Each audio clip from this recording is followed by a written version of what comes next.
Preparing to live stream.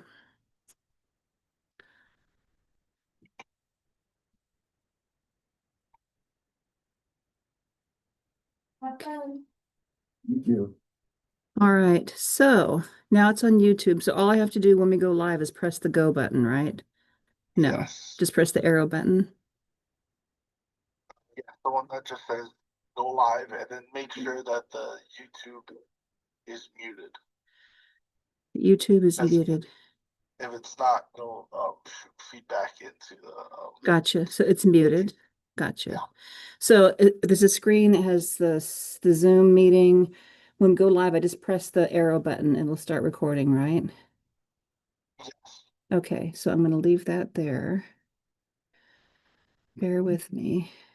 Yeah, okay. And then as far as the meeting, I don't have video on yet, but I will in a second. Well, let's turn the video on just for fun. Oh, that's me. That's not good. We don't want to see that.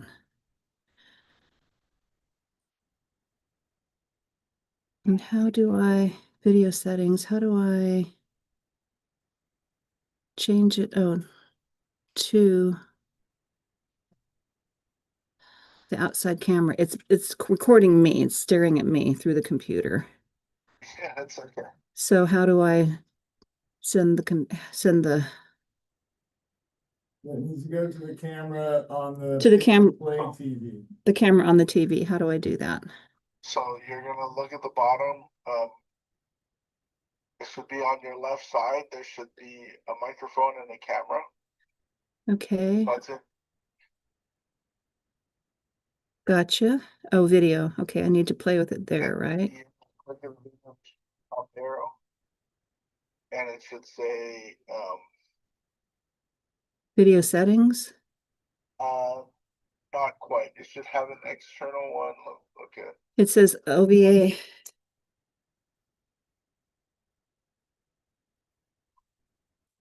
No, it's still on me. And there isn't. It's only the one on the computer. So it's just recording my double chins. So Plugged into the dock. oh, that's a good question. Maybe not. Huh? Because if it's not plugged into the dock, then Okay. What am I plugging in here, Aaron? You got it? See, I think that's got to go on this other side. Oh, okay. Should be something right there. Okay. Is that right? Oh, Oh, I heard it. I We think heard a bit, so. Rusty. Think so. Hold the phone. Let me see if I can. Yes, we did it. The rally camera. Right, Aaron? That's what's showing right now. Wait. And there I am. Okay. Is this? thing, if it's charging, does it look like it's charging? The computer? Yes. Oh yeah, making sure the computer's plugged in so it doesn't go. Okay, that's another fine question. I'm not seeing. Would it, if it's plugged into the to that video piece? If it's plugged into the dock, it Should have power, right? a cable attached to it, but sometimes the Oh. kids will come and take that one. And you know what? It is not plugged into it's plugged into the TV. And it's I have I think we found it. oh, Would it be over here? yeah, it just looks like no, it's a No. little one. It's a little one. Should be another one right next to that. Okay. Okay, I think we found it, Rusty. Do you see the power source or the power? Well, it should show up, but it's not. No, it's not. Of course not. What do we got here? And the mouse isn't working. I don't. There we go. Oh, Do you see me with power on I don't. But we're plugged in. it? See, we're plugged into the power, so we should be good, right? as long as you see that charging icon at the bottom with where the battery is. That's just it. We're not seeing it. That's the only one there is. That's right. Plug it into the dock, and it should provide power to the dock. Oh, okay. Oh, there you go. Oh, All right. There. We still don't see a power. Should the dock have a light or something that comes on? I don't see it. So that USB-C Okay, takes that power from the dock and plugs it into the computer where you get the HDMI, where you get the camera. that's the only one that it That's fits. the only one. Okay, so everything looks like it's connected, but I'm still not seeing a power icon on the computer. For another USB-C port, Yes. then we'll just plug it directly into there and it should be okay.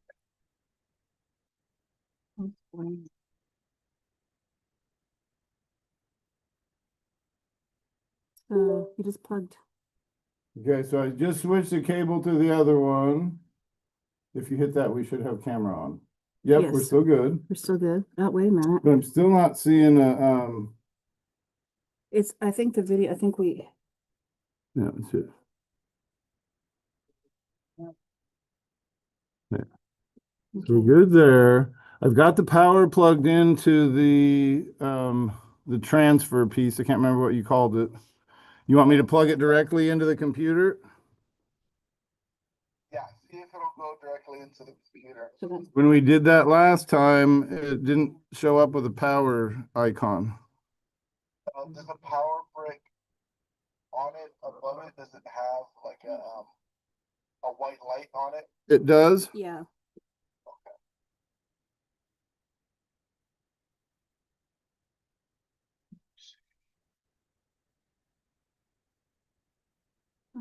Still at 15 minutes. Hmm. Oh, wait. Oh. Here we go. Yeah, we're charging. We're charging? Yeah. Oh, yeah, man. Okay. And then the square, there should be a square remote and that controls where the camera comes from. Right. And that's over Yeah. here. That's right here. Yeah. And is the And that's- camera aimed correctly or Camera's looking good enough? close. Then the microphones for, oh yeah, you guys have the microphones out. I see it. There we go. That's gonna get everybody, isn't it? That'll do it. Yeah. Yep. Yeah, And the it's not microphone. perfect, but All right. Sorry, Rusty. Okay, I think, are we good, Aaron? I think we're good. Looks like it. and you guys are good. And Yeah. so you're live right now, so you don't have to worry about any of that getting Okay. it set up or anything like that. Okay, but I just need to start the microphone. I'm gonna turn it off right now. That's easy whenever they sit down. You're just hitting the picture on those and then turn them.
Okay.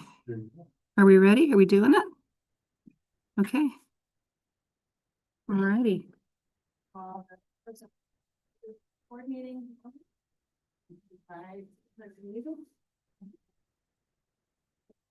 Allegiance to the flag of the United States of America, and to the republic for which it stands, one nation, under God, indivisible, with liberty and justice for all.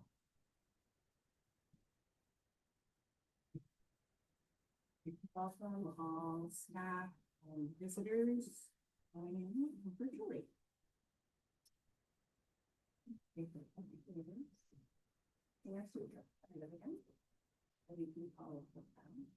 At this time, I would like to say, in order to speak during public comment, please sign up in the chat portion of Zoom or on the sign up sheet with the administrative assistant at the meeting.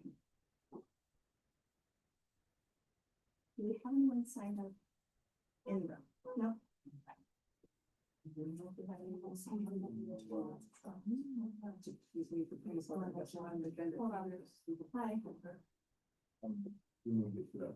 Okay, okay. I'm just working on the comment before we get to the agenda. Okay, sorry. Make sure that I'm over here. Okay, perfect. No, great, thank you. That you said, going in the chat at the time. Thank you. Looks like 1.3 will need to move.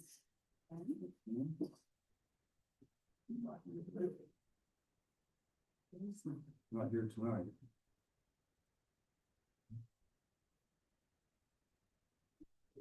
No, nothing to agenda change. Okay, so in your agenda, these are listed correctly as items, but they are changes from the original agenda that was sent to you last week. So first off, under consent agenda, there Okay, are I'm not two sure. items, including the Hold on. Mary Hanson's sister. Here, I'll let. Approving leave of absence, Candy White. The third change is under I don't know what you're talking about. I'm sorry. new business, number 2, ODE integrated guidance 23-25. No, in on Zoom, yeah. That information in your packet. On the agenda. Audio? Those 3 things are Mhm. changes. What do I do?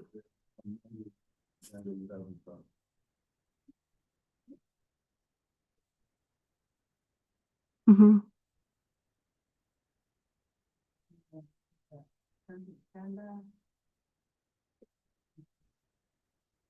Motion to approve the consent agenda. I'll second. Second, the consent agenda reflecting the minor change. Okay, there's test speaker switch, leave audio settings. Let the speaker. Echo count beyond TV, HD audio for display. Speakers, smart talent, I don't know.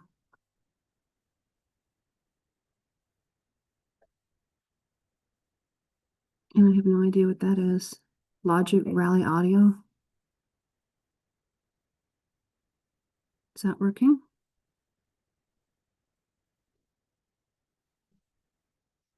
Yes, that is it's an agenda order change. not a So change. is that working or?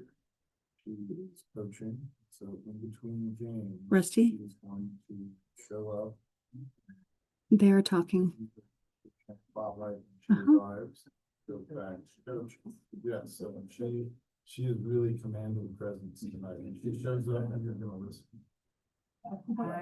Point of order, we jumped over public input. Thank you.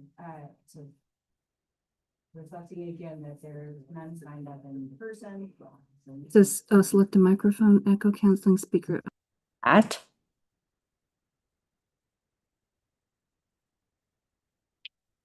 Do you want anything from me? You want to ask me any questions? You signed up? Oh, okay. If you're open to public input, you're welcome to sign up in person. Say, if you have questions for me.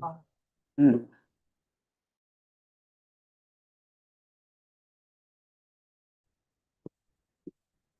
I don't know which one to pick. And that's what we have. We have one thing. Yeah. That's it. All right, we're good? Okay, thanks. Thanks, Rusty.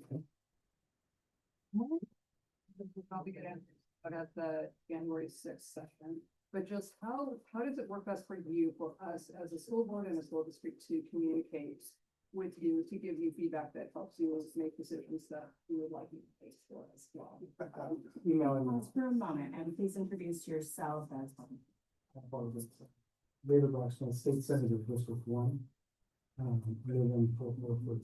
And sir, could you share with us where you graduated from high school? I graduated from this fine institution and an alumni from 1995. Thank you. Getting older every year. Another year around the sun later this week. Happy birthday. But served on the board for 11 years? Well, I can't remember, with First Julie. I think that was a lot. I just can't. Was it? No. Was it? Well, maybe not. No. You and I were on together for a while. Yeah. Yeah, and then when we went from 7 to 5, I think that's when it was easier and it's hard for me to be here. Yeah, email in my office is the best way to communicate. Of course, I would email from the chief of staff. What's your name? She coordinates with me so that I have an easier time to read everything. And then if there's specific pieces of legislation, make sure that they're in the email, and then I of course reference those and coordinate with my colleagues. I did serve on the education committee in the House for 2 years. No longer. And I served as the vice chair of the interview. Audio. Select a microphone, okay. World Veterans Emergency Preparedness and World Affairs Committees. Okay, same as system, microphone array, echo canceling speaker, third one. At least get to talk about budgetary matters when it comes to, The lights just. of course, the budget for the district. I just wanted to come and say that I'm still here, even though I'm not here as often as I would like to be. I was gone all week last week, but I'm in on the 6th. We do that in Douglas County, for Douglas County ESD every year as well. And it's timely because, as you know, we go into the short session on February 2nd, 35 days. It's a sprint. We have, of course, the referral transportation package, of course, it doesn't impact much of the district's funding, except for public transit and so forth. But we did fight for more resources for K-12 this last cycle. They're doing a 5% reduction exercise, as you know now. And I think I will tell you that my opinion is the economic outlook that we had in last month that was favorable will not be so when we get another one. The 888 million that you might have heard is the budget shortfall.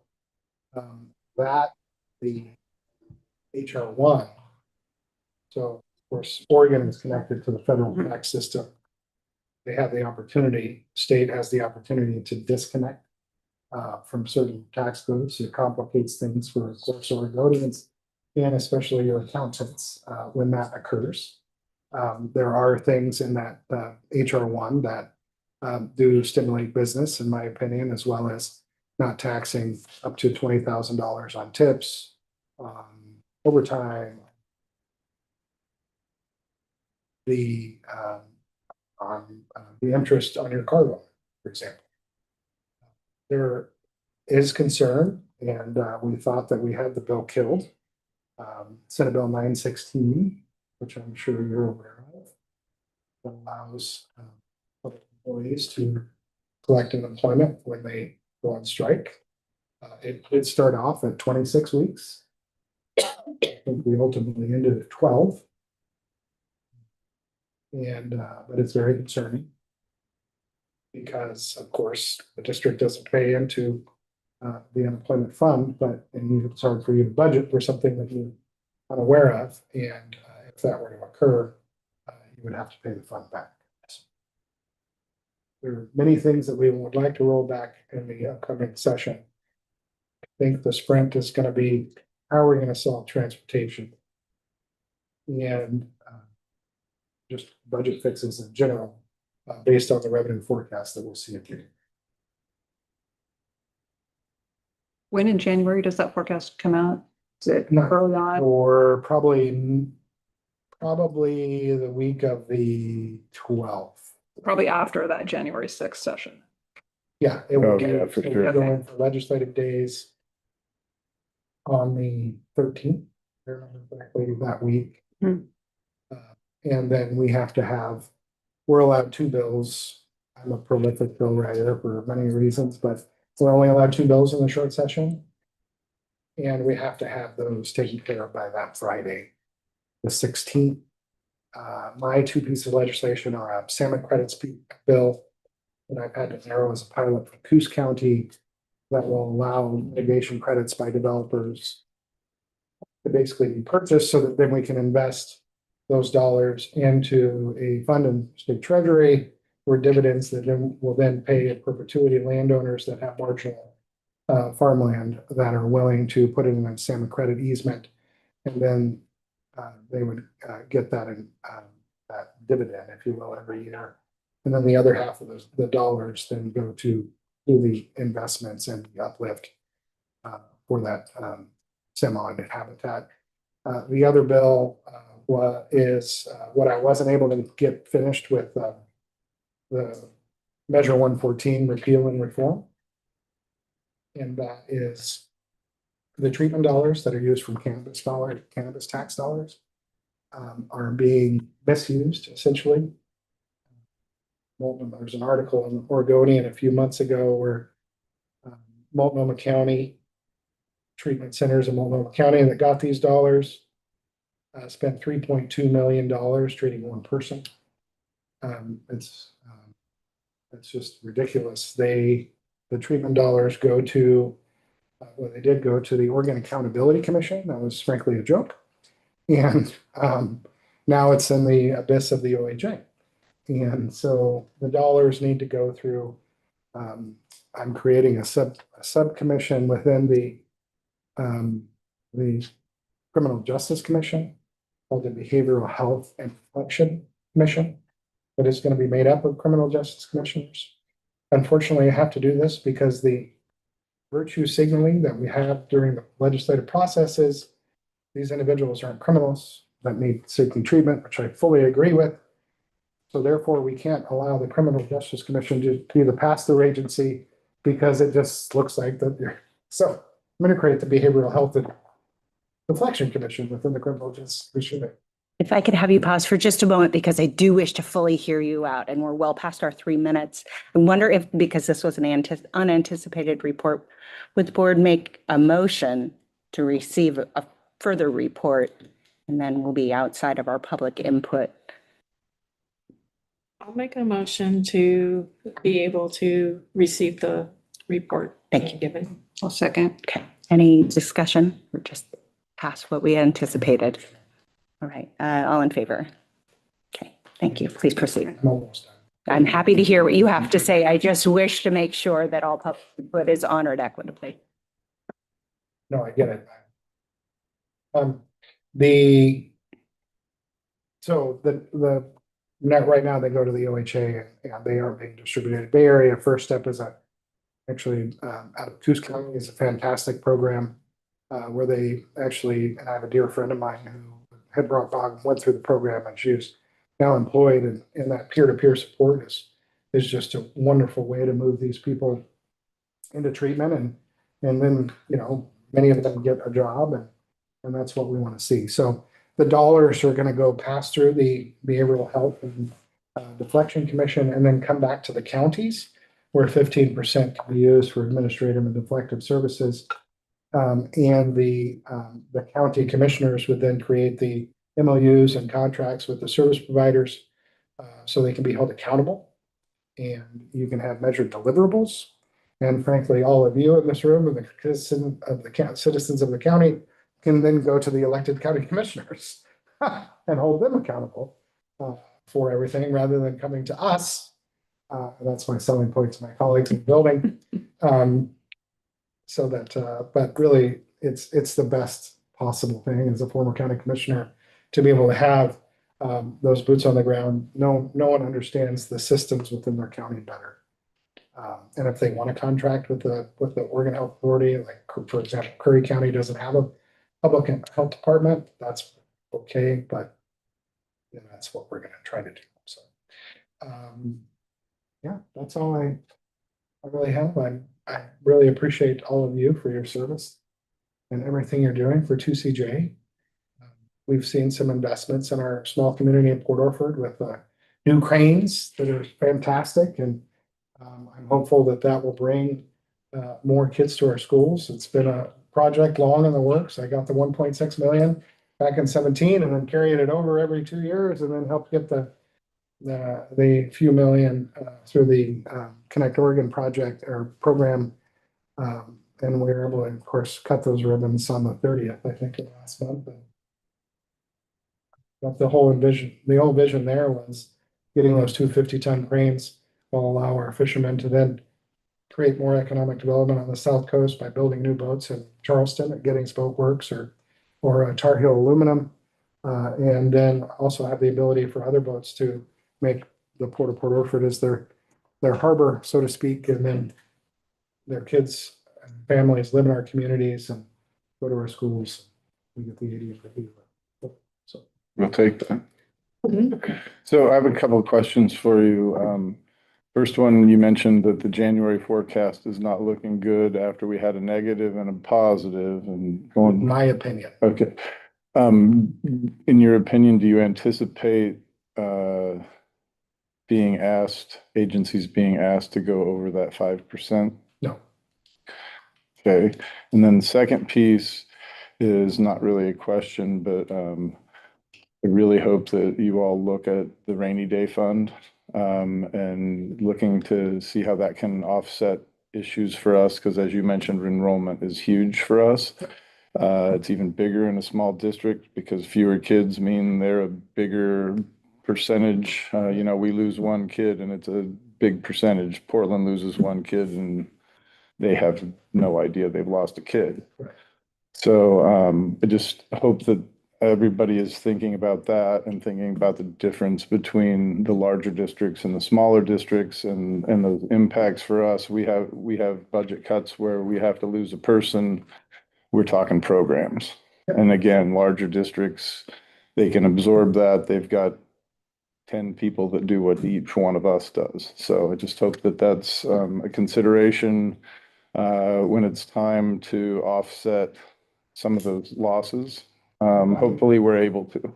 It's always a consideration, especially my tenure on the board for you all. Yes. And frankly, the grant requirements that are so strenuous for We're going to be addressing that as one of our action items tonight. well, yeah, because it's Integrated guidance reporting. I mean, you go, you get a $15,000 grant, but let's say, but you have to spend $25,000 for a person to get the information. Or Yes. It's absolutely ridiculous. I do want to add, last Tuesday, of course, Congress and the House passed the Secure Rural Schools funding. Yes, that was. I don't know what impact that has for the district. It's about $40,000 or $50,000 for us. Okay. And I know that it's gonna have a huge impact on the county, considering that it included FY 24, 25, and 26. I will also tell you that we are working very hard. There's a number of colleagues of mine, but also commissioners. I might be going back to DC the week of the 20th, but we're looking at was able to create a Council of State Governments West committee. These are 13 states from Wyoming to Alaska and Hawaii, called Wildfire Disaster Preparedness. And out of the 1,180 legislators in those 13 Western states, there's 8 standing committees, 16 co-chairs, 8 Republicans, 8 Democrats, and was able to not only create one of those standing committees as the Wildfire Disaster Preparedness Committee, but being co-chair. And so the idea is the wildfires in the West are very unique to our Western states. Pushing to have a cohesive voice when it comes to those 1,180 legislators in these Western states, to our congressional delegation to front load the needed resources from Congress to our USFS and BLM offices, so that we can then have the mitigation activities that we know work and treatment. We know the prescriptions work, especially in the west side. The environmental community is finally responding positively to those type of activities within our forests. Fremont Wainema National Forest is a prime example. I encourage you to look it up. But thinning, latitude reduction, prescribed fire, survived the bootleg fire that was massive there. And frankly, it doesn't help the environmental agenda whenever you're burning up the very carbon storage trees that are in the forest. Plus, will help mitigate the catastrophic wildfires and hopefully go to reducing the skyrocketing insurance premiums that are impacting all of our communities and as well, and driving. Doesn't make homes affordable for our folks that have kids that are still in school. And we need to make sure that we continue to do that, because when we do come out, as we know, when we do go out for bonds or what have you, frankly, our retirees, sometimes say, I already put my kids through school, we don't need to, right? So we're gonna be moving that forward as well, which is gonna include receipts, changes in the receipt structure, not just on the USFS and BLM. And so that we can make sure that schools and rural schools are incorporated in that as well, because we can't continue to rely on the SRS funding essentially. And furthermore, it's never been adjusted for the inflationary costs associated with it. And so you shouldn't be getting $40,000. You should be getting $340,000. Yeah, as critical as $50,000 is to us, it's not that much money. And it hasn't ever been adjusted since, frankly, Senator Wyden put the program in place in 2000. For an overhaul. I'm sorry I interrupted you. No, you did not. You're Anything else? Thank you, David. Oh my goodness, it's a pleasure. Thank you for your Thank you time. so much for coming tonight. You take a couple of our awesome. Oh, yeah. Award-winning I was actually paper. at the I will read it. Good. I was actually at the Rotary Student of the Month when he was there getting his award. Yes, I missed that one. But, again, thank you very much for coming and sharing with us what's going on in the legislature, and I look forward to talking with you more in the future. Thank you. He's been relentless. He knows what a nag I am. I do not, because you are not. Right, well, it appears we've moved ourselves further down. Dan? I had a suggestion because we have had a little adjustment. We've had a couple of other adjustments with time and Amanda. And I was hoping that we could maybe move the new business with I see Janet and Kristen and have them go ahead and present so we don't keep them too late. I make a motion that we adjust the agenda so that we can hear from Janet. And did you say Kristen was in that group I too? believe she is. Up on our agenda before the reports. I will second. I have a motion and a second to move new business 6.1 to the current item where we find ourselves. Any discussion? Right, all in favor? Unanimous? Great. Welcome, Janet. Can you hear us, Janet? You're muted. Yeah, hello. Sorry, my mouse was getting a little stuck right now.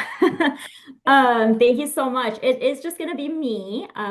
Since I've been working with your board, we did a little switcheroo. So you have me tonight to talk about the superintendent evaluation process and specifically the targeted feedback survey as part of that process. I'm going to share my screen. Let me see if this will allow me. Yes. All right, hopefully you can see that. So thank you so much for having me tonight. I'm just going to go over the evaluation process, our evaluation process with Oregon School Boards Association. So you all know me, but those who don't, my name is Janet Avila Medina, Oregon School Boards Association Board Development Specialist. So first, I just want to start off by emphasizing how important it is to evaluate the superintendent. It is a really great way for the board and superintendent to maintain strong relationships built on trust. It ensures that the board, this is a really important responsibility of the board. It ensures that the board holds the system accountable in the performance of the superintendent. It is an opportunity, this should be a positive experience for both the board and the superintendent because you want to provide constructive feedback to drive improvement, ensure your students are successful. If your superintendent is successful, your students are successful, the district staff, et cetera. And then it's just an opportunity to, again, identify ways to continue to improve, but also celebrate success, especially if you've overcome challenges, et cetera. It's just a really great way. Again, it's a powerful tool to ensure and build relationship. When it comes to the evaluation in open session, the board should determine what tool, with the superintendent, what tool to use, whether that's our OSBA tool that I'm going to walk you through real briefly. In that, whatever tool it is, also the criteria. How are you going to evaluate the superintendent? If it's our tool, there's performance standards, goals, and the targeted feedback survey. And then what does that timeline look like? Making sure everyone sets clear expectations, that there should be no surprises in this process. So here is just a snippet of our evaluation workbook. Some of you maybe have seen it. I will provide the link after. It's a pretty lengthy workbook. And so today I'm just going to kind of put it into simple terms and give you a brief overview of what's essentially in this workbook. So our process and criteria includes the 8 performance standards. It also includes superintendent goals. This is optional, but also encouraged and recommended. And I'll kind of give you an example of what that looks like. There's evidence of performance. This is an opportunity through quarterly check-ins or mid-year check-ins for the superintendent to do their own self-evaluation, how they believe they should be evaluated, and provide artifacts of evidence to support their overall evaluation. And then there's the targeted feedback survey, which is optional, part of our 5-part process. And then the formal evaluation. So in the workbook, you'll see the 8 performance standards if the board chooses to select our tool to utilize for the evaluation. So there are a total of 8 performance standards. For the superintendent goals, I like to really ensure that the board understands it is not the district goals. These are different. Superintendent goals should outline how the superintendent is leading efforts to meet the district goals. They're professional development, performance-based goals, usually developed from the previous evaluation cycle. So they should be identified early in the cycle, not at the end or midway. Typically, sometimes you'll see these tied to improvement areas from past evaluations. It might be tied to a specific standard maybe, or a specific goal, et cetera. So, and again, these are established by the board and the superintendent. The process should be transparent and there should be no surprises. For the evidence of performance, this is an opportunity, and we really encourage boards to do this, to check in on progress throughout the year and not wait until the end. There's an opportunity during these meetings, these check-in meetings, to check in and provide further guidance to the superintendent, or the superintendent to ask for further guidance, to illustrate those artifacts of evidences that they're utilizing for their performance, depending on the criteria that's been selected, if it's performance standards and superintendent goals. And to just ask questions and just check in on the progress. And so typically this is done, these meetings happen quarterly, or they can be done at a minimum mid-year. The targeted feedback survey, if the board decides to utilize our tool, is a separate service, the target feedback survey. It's an opportunity for the board to get additional feedback on the performance of the superintendent. It is called targeted because the board and the superintendent get to select the participants who take the survey, and we encourage that they be participants who have regular interaction, who can provide insightful information to the board around the performance of the superintendent. So people that regularly work and can speak to the performance of the superintendent. And we administer the survey. It is anonymous. We maintain confidentiality of those participants. And so we provide a summary result of that. So you won't be getting anecdotal quotes, but you will be getting overall themes depending on the questions that get asked to the participants. And so how that looks is there's 2 sessions. If you do the targeted feedback survey, there's the planning session, which is an open session, and we facilitate that and help you identify which standards of the 8 do you want to have a survey for participants to take. This is where we help you select no more than 3 standards. Again, it's additional information to help the board with the overall evaluation of the superintendent. So when I facilitate, I ask the board, what are some standards that maybe you don't have direct knowledge of that would give you more information around the performance of the superintendent. And then we will provide that summary results to the board in executive session. So the formal evaluation process, I do have a caveat here with the statute. Typically they are in executive session unless the superintendent will request to have it in open hearing. That does happen at times. So I just want to put that out there with the statute. Typically the sessions for the evaluation, there's 2. We like to break it up into pieces. So the first would be for the board to discuss and develop a draft evaluation report based on all the different criteria, the self-evaluation if you've had check-in meetings with the superintendent, your own observations and comments on the standards and the goals. And you have this discussion, you come and speak with we want you to speak with one voice because you're a board. And then the second session, in that session, we develop a draft evaluation report that gets given and presented to the superintendent. And then there's a follow-up executive session, unless it's requested to be an open session, where the superintendent can ask clarifying questions of that draft report before the board decides to formally adopt it in open session. So that's kind of the process there. After that, it is optional but recommended that the chair, once the formal evaluation gets adopted, that there be a public summary, just a short narrative. It's not super detailed. It doesn't say the ratings or all the comments of the board, but it's just a way to let the community know that you're holding the system accountable. And this is where, there are areas that you're going to continue to check on progress throughout the year.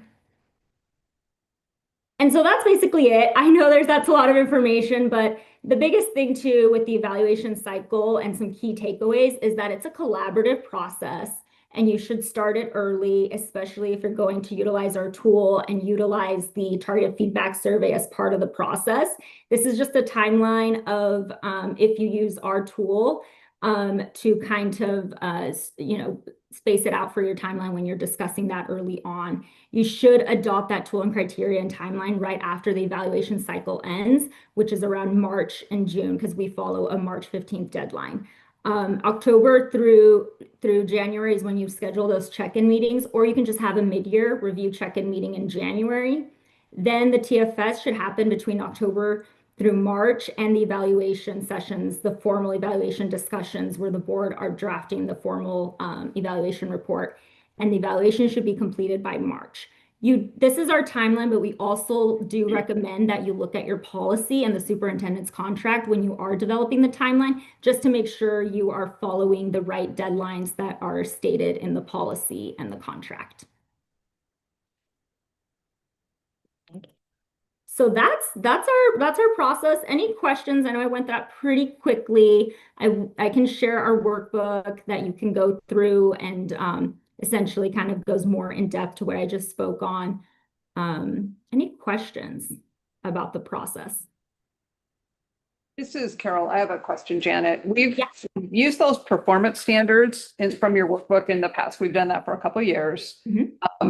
And what we were wondering about was, is it possible, how would we do this survey? Can we incorporate that into this year's evaluation? So I guess I'm not sure after hearing you speak, if it really makes sense to do it this year, if the timeline works out, or if it's at this point, if we're kind of late in the game and we should think about it for next year. Yeah, it is something you want to discuss early on. So that way there's, the expectations are set clear. It'd be up to the board and the superintendent. If you do want to add it this late in, you could. Okay. Just making sure you're all on the same kind of page with that. And yes, it is a separate service that we would facilitate. If you use our targeted feedback survey, we would also need to facilitate the overall evaluation. And that's just to ensure that the board uses that tool in a way as additional information and making sure that you tie it into the overall evaluation. And it's an hourly service. Yes. And just to clarify, I'm seeing that the estimate is anywhere from 5 to 11 hours in the window. For the evaluation for the whole entire process? Survey and evaluation process. It depends. It Okay. depends. The planning session really should be no more than 45 minutes, and that can be virtual. The whole process could be virtual if you wanted to save on travel costs.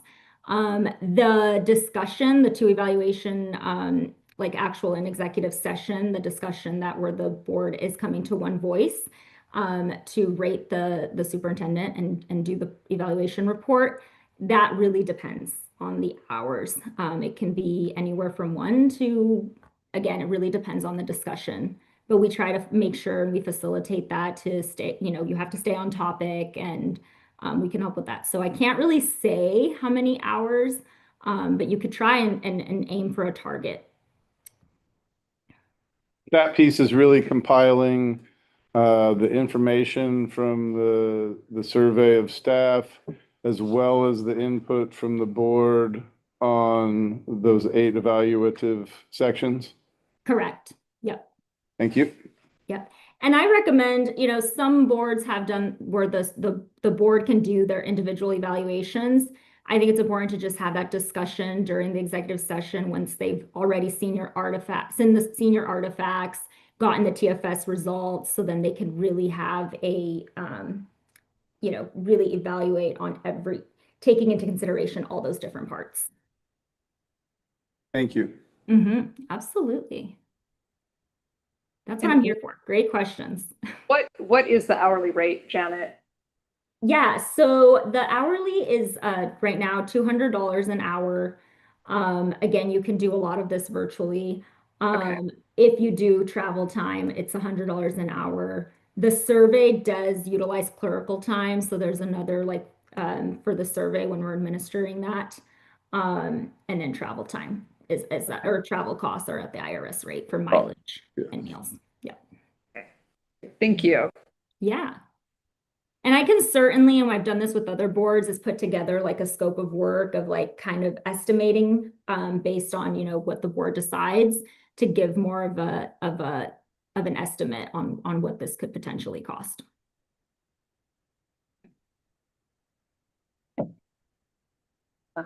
Thank you. Of course. Any other questions? So what are our next steps then? We, like you've given this presentation, then our next steps is to discuss how we're moving forward. Is it become an agenda item, or is it already considered an agenda item since it is on our agenda as new business. Do we need to take action from this new business? Yeah. Would be my question for the board. Well, it sounds to me like if we want to proceed, we should really take action tonight because the timeline is really short. We're already behind. By norms, yeah. And then we're also, it seems to me money is an issue for us as well, that we're Right, that's when we would, spent our board budget pretty thoroughly, so. I would think I think there's three things. There's one, do you want to use the survey? Mhm, And then two is it this year or next? And then Mhm. cost. mhm, mhm. We don't have money this year for it, right? that would Not be budgeted. question. Not budgeted, yeah. Because we decided to do the policy. Yeah. You just spent it, yeah. We spent our budget. Right. Would this qualify within, well, maybe we've already spent we've our spent that rural too, yeah. caucus scholarship as well, but would Good it at that. qualify? Are you asking me? I'm asking anyone who would have a credible answer at this moment. I'm happy to hear from you because I believe you do. Curious as to, in what way exactly are we behind? Based on their timeline for implementing this. For adding the survey, for the way we had planned, I think, if the way we had planned to do the reviews were fine. We would have but begun. We would have begun. 6 weeks ago. Yeah, By June. And if I can interject with that, so this is our recommended timeline, just because it is important to start those conversations early on. So then you have throughout the year to plan. Really the goal, as long as the board and the superintendent don't feel like there'll be surprises at the end, like don't rush the process, but it's not necessarily that you're behind. This is just our recommendation is to talk about the criteria early on. I don't know what process or discussion you've already had about your superintendent evaluation or where you are in the process right now. So that's kind of. Yes, they are. Jan, are there any conversations that happen with the staff members that are going to fill out their portion of that survey, whoever's selected? Is it important for them to have that up front at the beginning of the year for things to think about? Are there any issues with timelines in that piece? No, we will let the staff, once they're selected, once we have those names and emails from the board. And again, you get to select that during the planning session, who those participants will be, community and internal staff as well. We let them know kind of what the purpose of it is and how it's going to be confidential. And so we send out notifications in advance to let them know. So we're not behind anything with they should have that information in September or October to be thinking about things? No, typically what the planning sessions, when I've done them, have been usually November, December. Sometimes they do come up in January. And then as long as there's plenty of time, usually about 2 to 3 weeks for them to complete the survey. And then we give the results during one of those executive sessions that I spelled out for you in terms of the evaluation report. Very good. Thank you. Absolutely. I think what I would just suggest is like, does the board need additional insight into, if you are utilizing our tool, is there maybe standards that the board would want additional insight and information from? And kind of remembering that this targeted feedback survey is just to serve as additional information to help with the overall evaluation.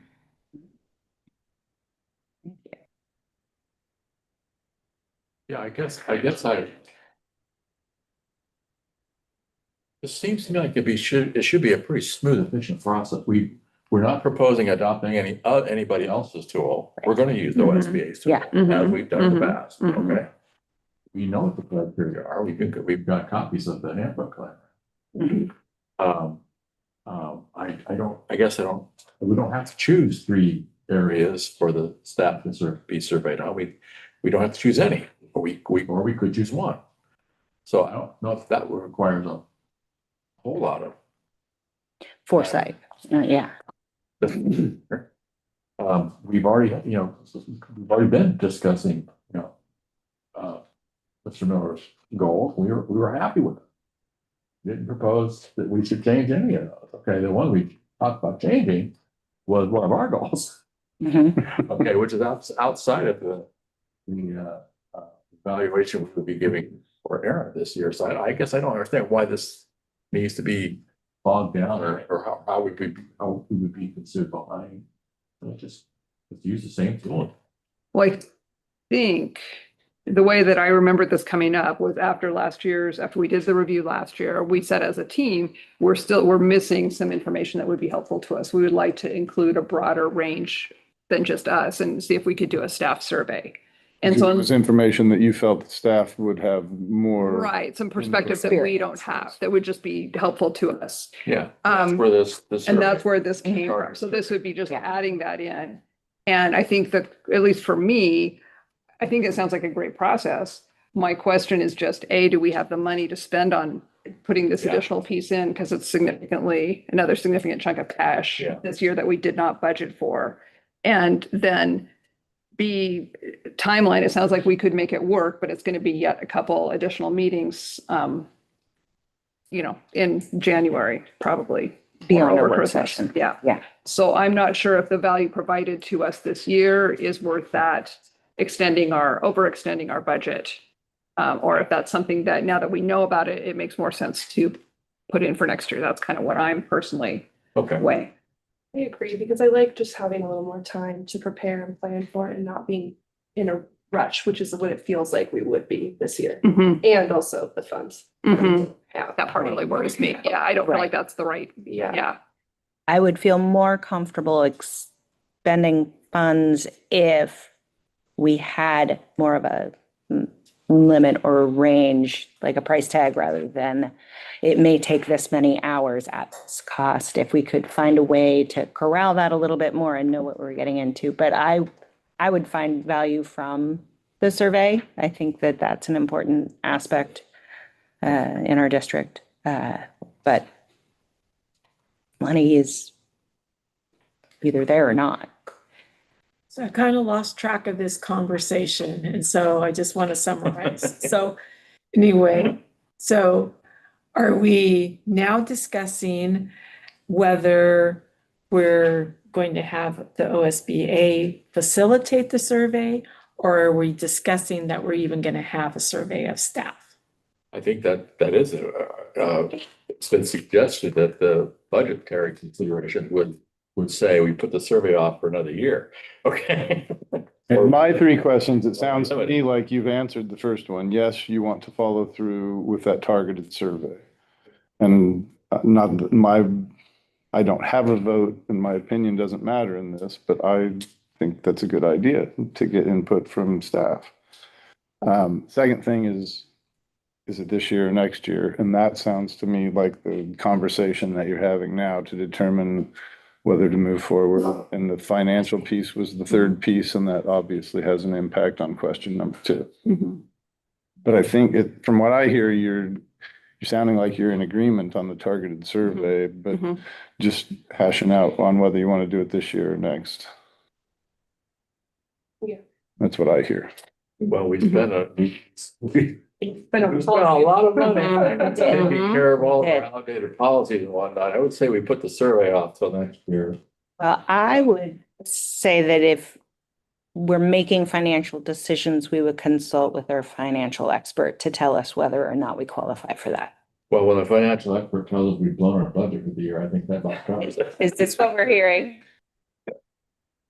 Very, but as far as your expenditures, I don't have that information right in front of me, but I don't feel comfortable voting without having something in front of me.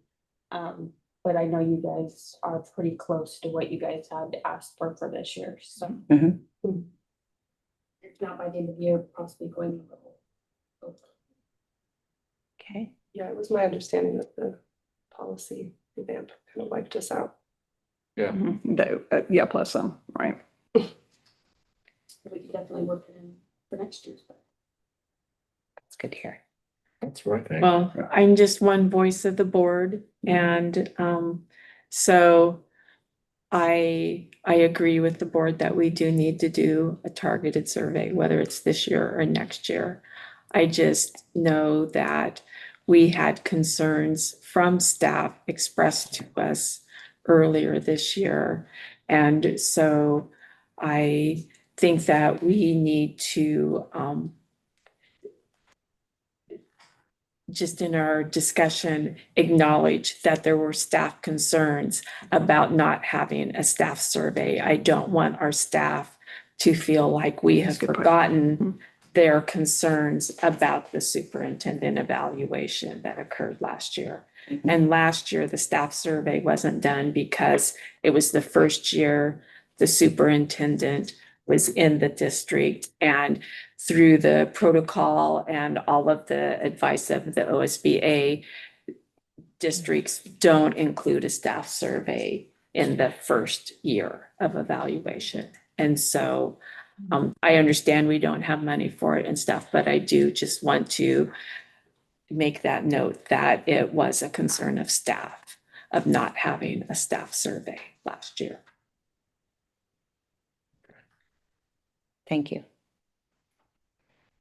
I'm not quite sure what the solution is, but The solution is we're the ones that's responsible for making financial decisions and spend our budget, then we have to put it on for a year, okay? We can do exactly as Judy suggested, we can put some kind of messaging out such that we understand the concern and the validity of doing a survey, but we're gonna have, for financial responsibility purposes, we're gonna need to put it on for a year. a formal survey that would be paid for would have to wait for the Right, but budget. we don't want to sponsor a gripe session. May I ask another question of Janet? Of course. Janet, when putting together the survey, choosing the areas of need to get more information, obviously the board has to do that with what they need from their evaluation of me. Do boards include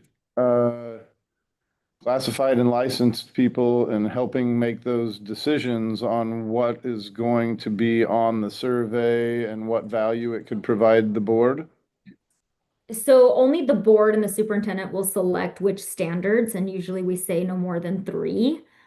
Because the questions, the survey is proprietary to us, to OSBA, but the questions are specifically tailored for either staff or community members. So depending on the standards that you select, there could be some standards that only are applicable to staff. Like the community would have no insight into it, so we wouldn't ask them any questions for that standard. And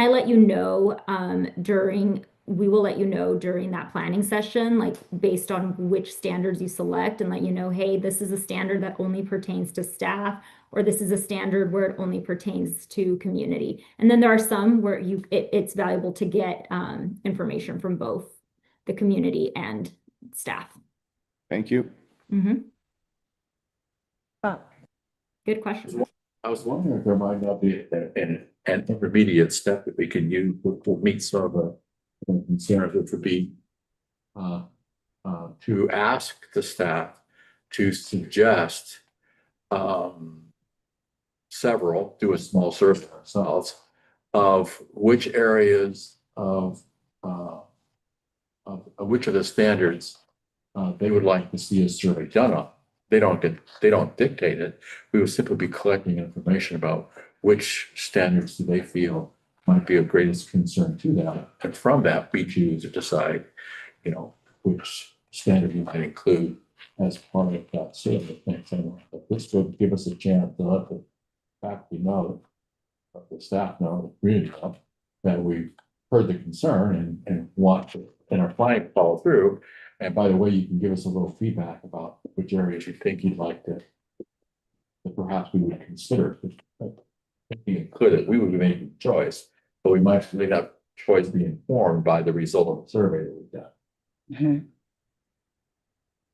I would say that could be an ask that wouldn't have any revealing information that would require a third party. That would be. Well, I would think. Right, and there wouldn't be any, you're just suggesting an 8-option answer. Like a poll, like an email poll that Erin could send out, where it's just literally pick one standard. I don't think Erin should send it out. No. That's true. I mean, someone could send it out, but it should not be Erin. Right. No, I don't handle my own eval process. Well, just, yeah, I mean, something. So one thing along those lines that might, share some direction with staff is if you all come up with, Janet was saying, 2 or 3 areas to focus on for the survey.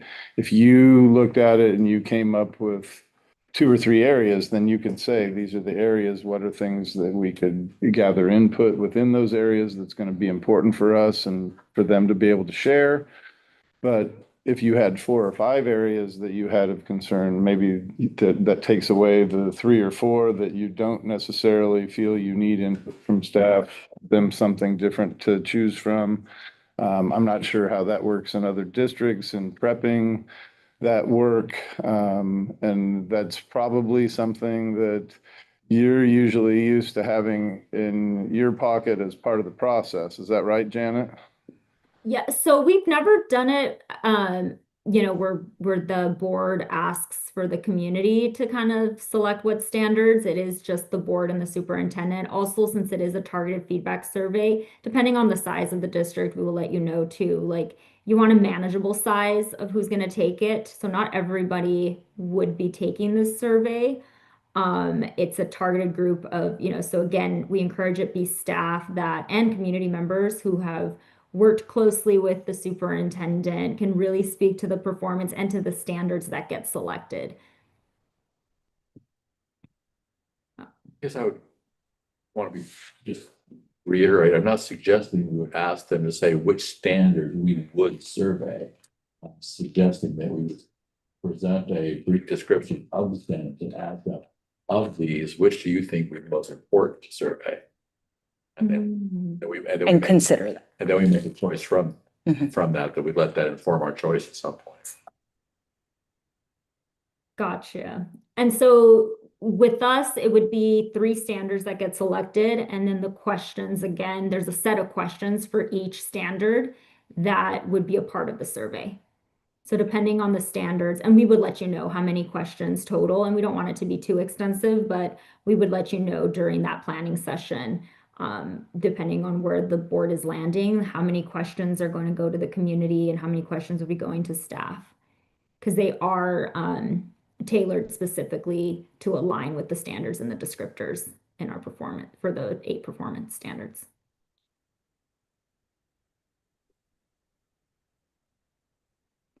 Do we need a motion?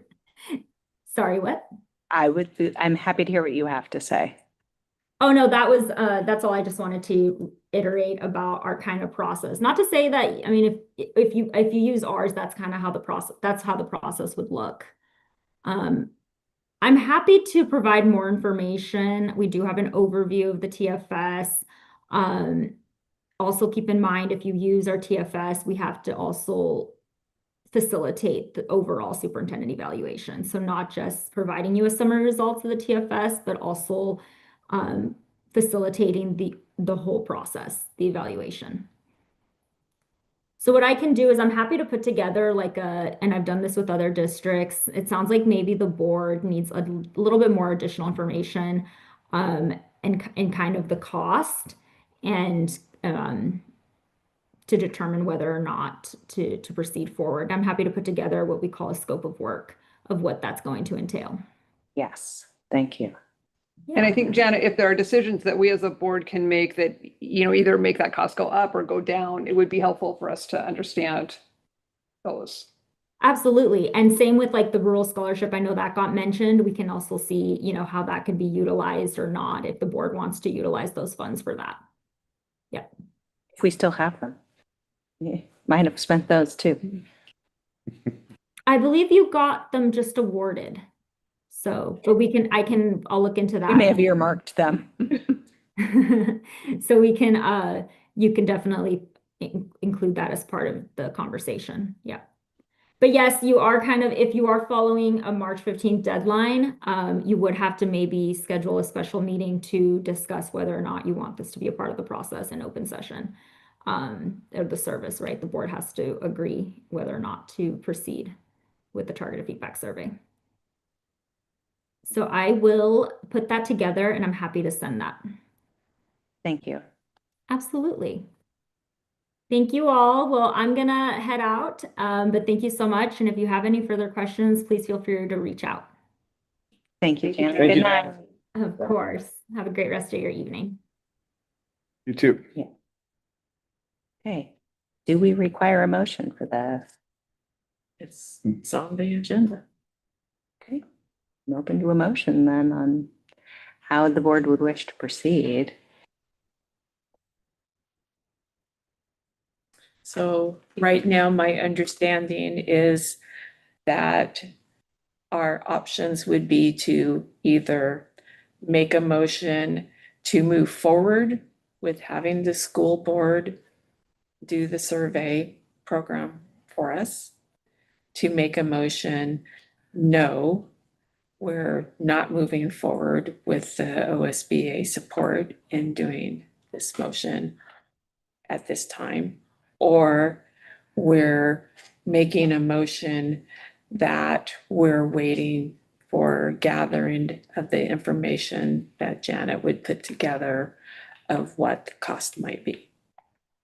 Is that my understanding of, are there other?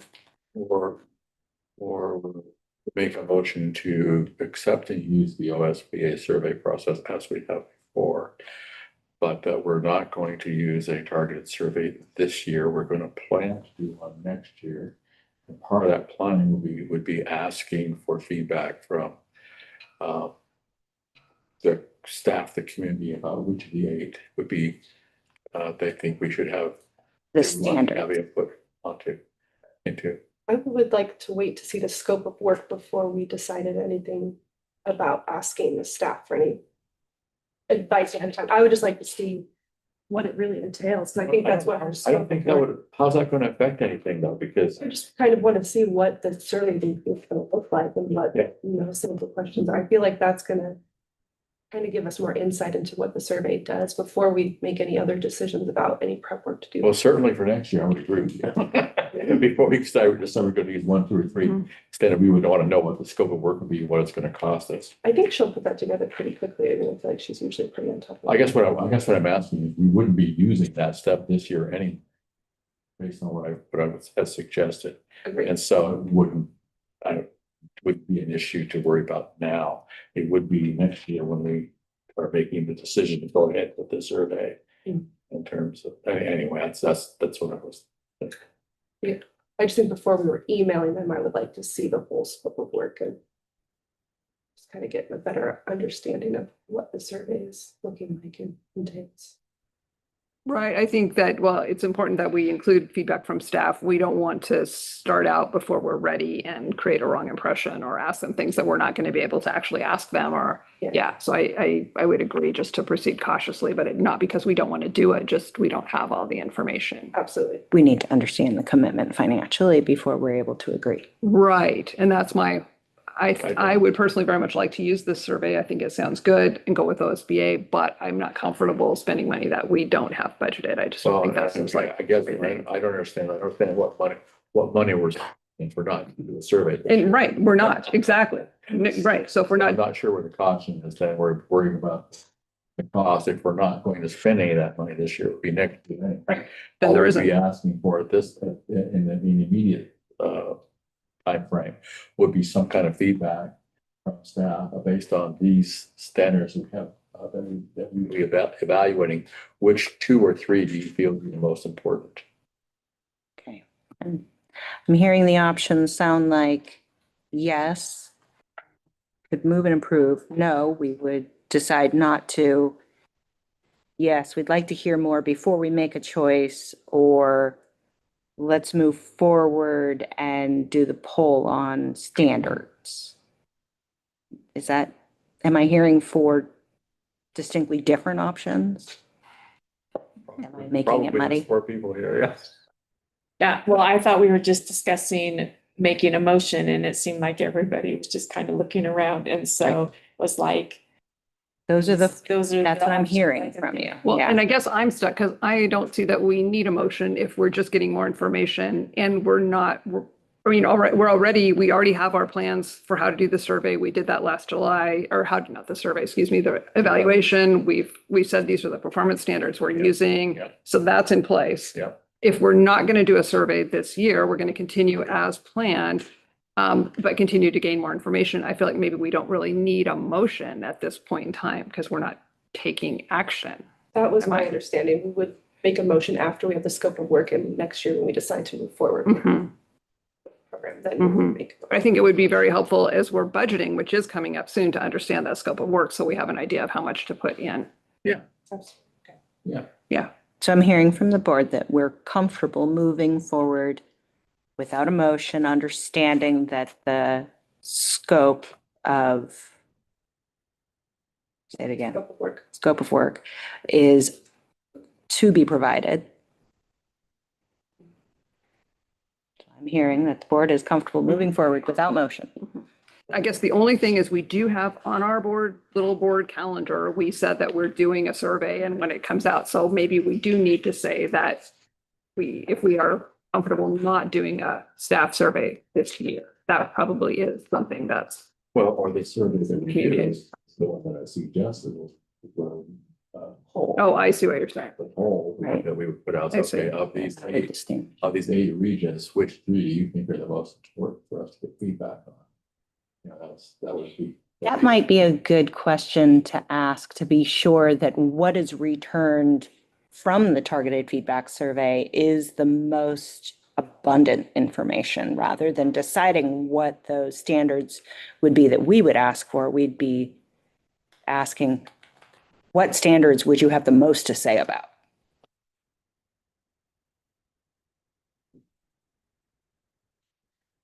See, I think that we need a motion one way or another.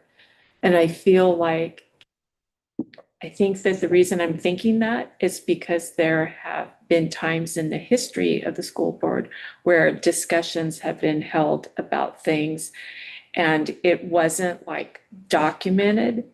And then as things moved forward, it got convoluted, board membership changed, and then there was difficulty in follow through of what there had been talked about because there was no motion. And to me, even if the motion is that we are moving forward with our plan to do the performance standards that have already been chosen or whatever it is, I think that it is an item on the agenda. It is something what we're discussing as something that we're moving forward with. And so even if the motion isn't about yes with OSBA or no against OSBA, that we need to formalize what our plan is moving forward. That's my perspective of why a motion makes sense. And I heard Judy share 4 options for motions to start with, and then I heard a 5th of potential that sounded like potentially table it till January, till after you get the information from Janet. Yep. That's just what I heard you all talking about. Then I'm open to a motion. Janet has conveniently left the building. Right. I would like to make a motion that we postpone just making any decisions until we receive the scope of work from Janet and can make a more evaluated decision. I will second that motion. I have a motion to receive the scope of work before making a decision as a board. And a second. Is there any further discussion surrounding the motion? So is that something that we want to schedule? We do have a work session scheduled in January. Is that something that we would want to schedule an additional work session for, or try to find in that work session, or wait till the end of the month when we have our meetings to continue that discussion? Because that does roll the whole thing quite a bit forward if we wait till the end of the month. We need a work session at some point just to go over the workbook, the evaluation workbook ourselves amongst us, review what it is we're looking at. We established at the last meeting after an interesting couple of motions that January 12th stays. We're scheduled January 12th, 5 o'clock, to discuss board goals workshop, and I don't know if this lies under that, but I to add to that workshop. What's board goals and superintendent evaluation workshop? or is it the targeted feedback survey? Right, because we Why have, would we have a, oh, Well, if To it's, discuss once we receive the scope from Janet. because we had last month our check-in, our superintendent evaluation check-in at And the did end it. of, right? and we did, And then we have another one scheduled in February, checking number 2, and then that's when we get those documents that we put the little numbers on. And then we have another one scheduled in April to, is that right? Am I reading this correct? so I'm saying March 16th, the superintendent review paperwork is due. Okay. Oh, and then that's when April sometime, it's not scheduled, but we have a work session to actually work out that assessment. Correct? Is that how we did it Yes. before? yeah, we ended up submitting all of our individual surveys and comments and whatnot to. Board secretary. Filed them Mhm. and came up with the averages, I guess, which we then got together as a final thing and argued over. Right. Right. Right. And since we've learned that 0.62 is not what we want, we And, like more integers. and that was where we, out of that discussion is what came the document that moved forward as our formal evaluation for the year. So we need the days to do those things. I Right. guess, but I'm still unclear as to why we need to worry about a scope of work or cost if we're not going to do a survey in this evaluation. Just to clarify how we move forward, this sounds like, I think Judy has a really good point that it would be good to not just kind of leave it hanging, but clarify what we actually want to do. And if, So the motion should say that we're not going to do a targeted survey this year. Okay. Well, we've got one of the 5 choices of the motion. Mhm. And so to my understanding, we need to vote as a board on whether that's the motion we want to go with.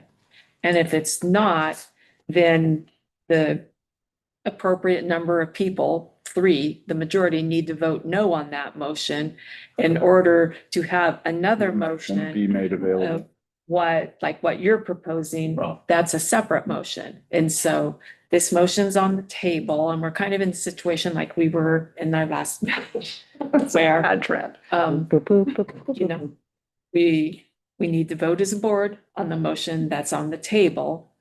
And then we can have another motion saying, So the motion is, we will not plan to have a targeted survey until we know the scope of work and the cost that's going to be involved with it. Okay. To table it till The- next month. Yeah, what I'm hearing is we're waiting for the scope of work before we offer a decision. Is that correct? Is that what you're intending? Okay, and that's what you're seconding. That's what Okay. yes. Then I guess we're still at discussion, or we could vote. Would we wish to take that one to a vote, or would we wish to? Do we need to Have break this further- down and I have so many pieces to it and do one at a time? well, right now, You've got a we have a motion on the motion table and a you've got to second, and vote we on. have to finish that motion before we can move on to anything else. So even if in our discussion, we discuss that, what we're thinking about the motion and that we want to consider another motion, we still have to vote on the motion that's on the table. Per Vince Adams from OSBA training. So Could I go here again? I believe what I'm hearing, the motion is to wait for the report from Janet that has our scope of work in it to understand what the financial commitment would be before providing a decision to order the targeted feedback survey this year. Well, we wouldn't do it at all this year. We already decided. The we already decided- motion that Angel made did not have anything to do with whether we did it this year or next. Her motion was to wait for Janet's information and have this on the agenda again next month to discuss and make a decision at that time. Is that correct? Yeah. So the motion at this point is just to table this to next month. After we have more information. And we would bring it to the meeting or the work session then? That It's information, not until the 26th. right? So we would have to wait. That's what your motion is right now, is to table it until the 26th. Right, next because board meeting. can we make a decision like this at the work session, or it Yeah. has to? No, you can We make have a decisions at a session work on the session as 12th. long as we label everything and advertise ahead of time, correct, Stephanie? Yeah, you still make I'm decisions. actually not hearing that time. I used the word this year or next, but I'm not hearing any time reference within your motion, actually, so. It could be at the next time we meet If we've received the information from Jan, it could be. to review together in a public meeting. So you could do it on the 12th if you wanted. So saith she. Then, is there any further discussion? Because we should vote. Seeing none. All in favor of this motion? Say aye. Raise your hand. I think I'm comfortable with that. All against? You don't like for the reason I gave, I just don't, I don't understand the mechanics of why we have to have a motion for something we're not gonna do in a second. Right.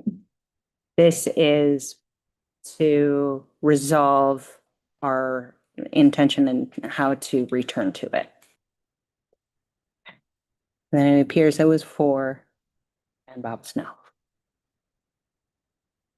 Motion passes. Done. Should we go back and check and see? It's given like 2 or 3 times. So, right, you just voted to push this to the January. January 26th meeting, correct? So are we in a short recess? That's a different one than that you got a motion to change it. Well, We're in a short recess That's what I would say. because that's left the table. And if we are stand at ease, then we have to all stay at the table. So we're taking a short recess to go and see if our. I have a motion that looks like I need motions for that. I'll make a motion because I already have. Okay, well, we have a motion and a second to recess for 5 minutes. All in favor? Here we go.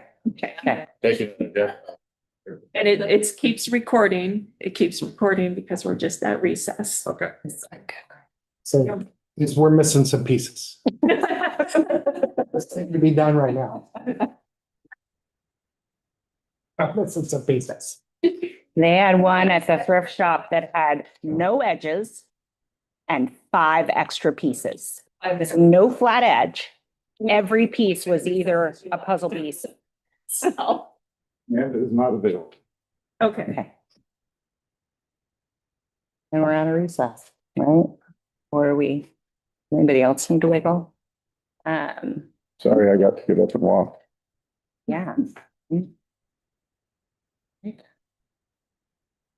So are we still at the same place, moving to the 26th? Okay, thank you. All right, then I will call us out of recess Thank you, and David. back in session. Thank you, sir. Thank you. Oh, Okay. great. It appears that we should be moving now. Wow.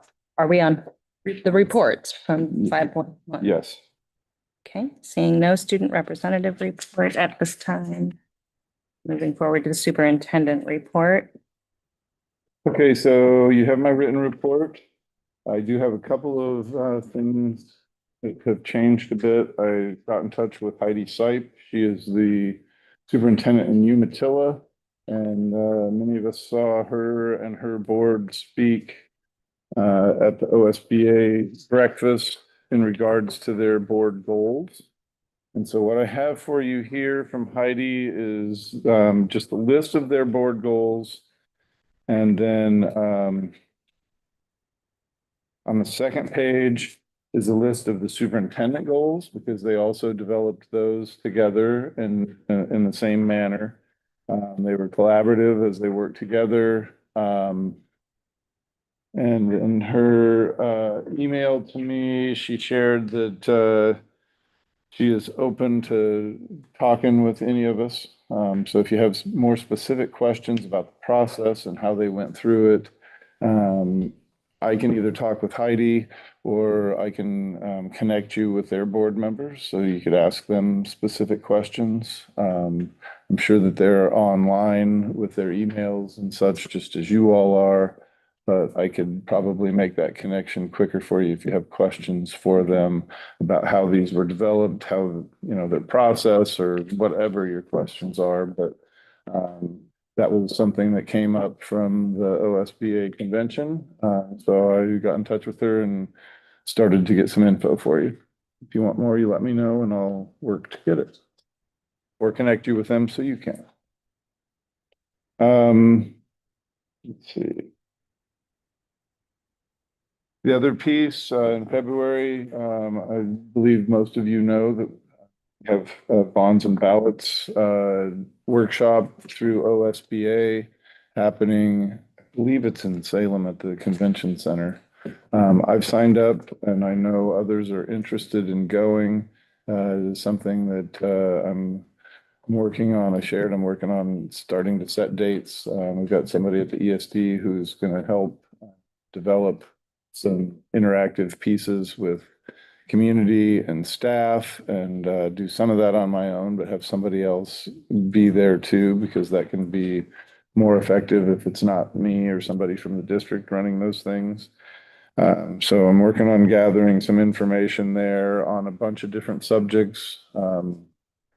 4-day week, the Family Academy bond in terms of how much money we might go for, and then working to prioritize the list so that if and when we do go out, we're really set.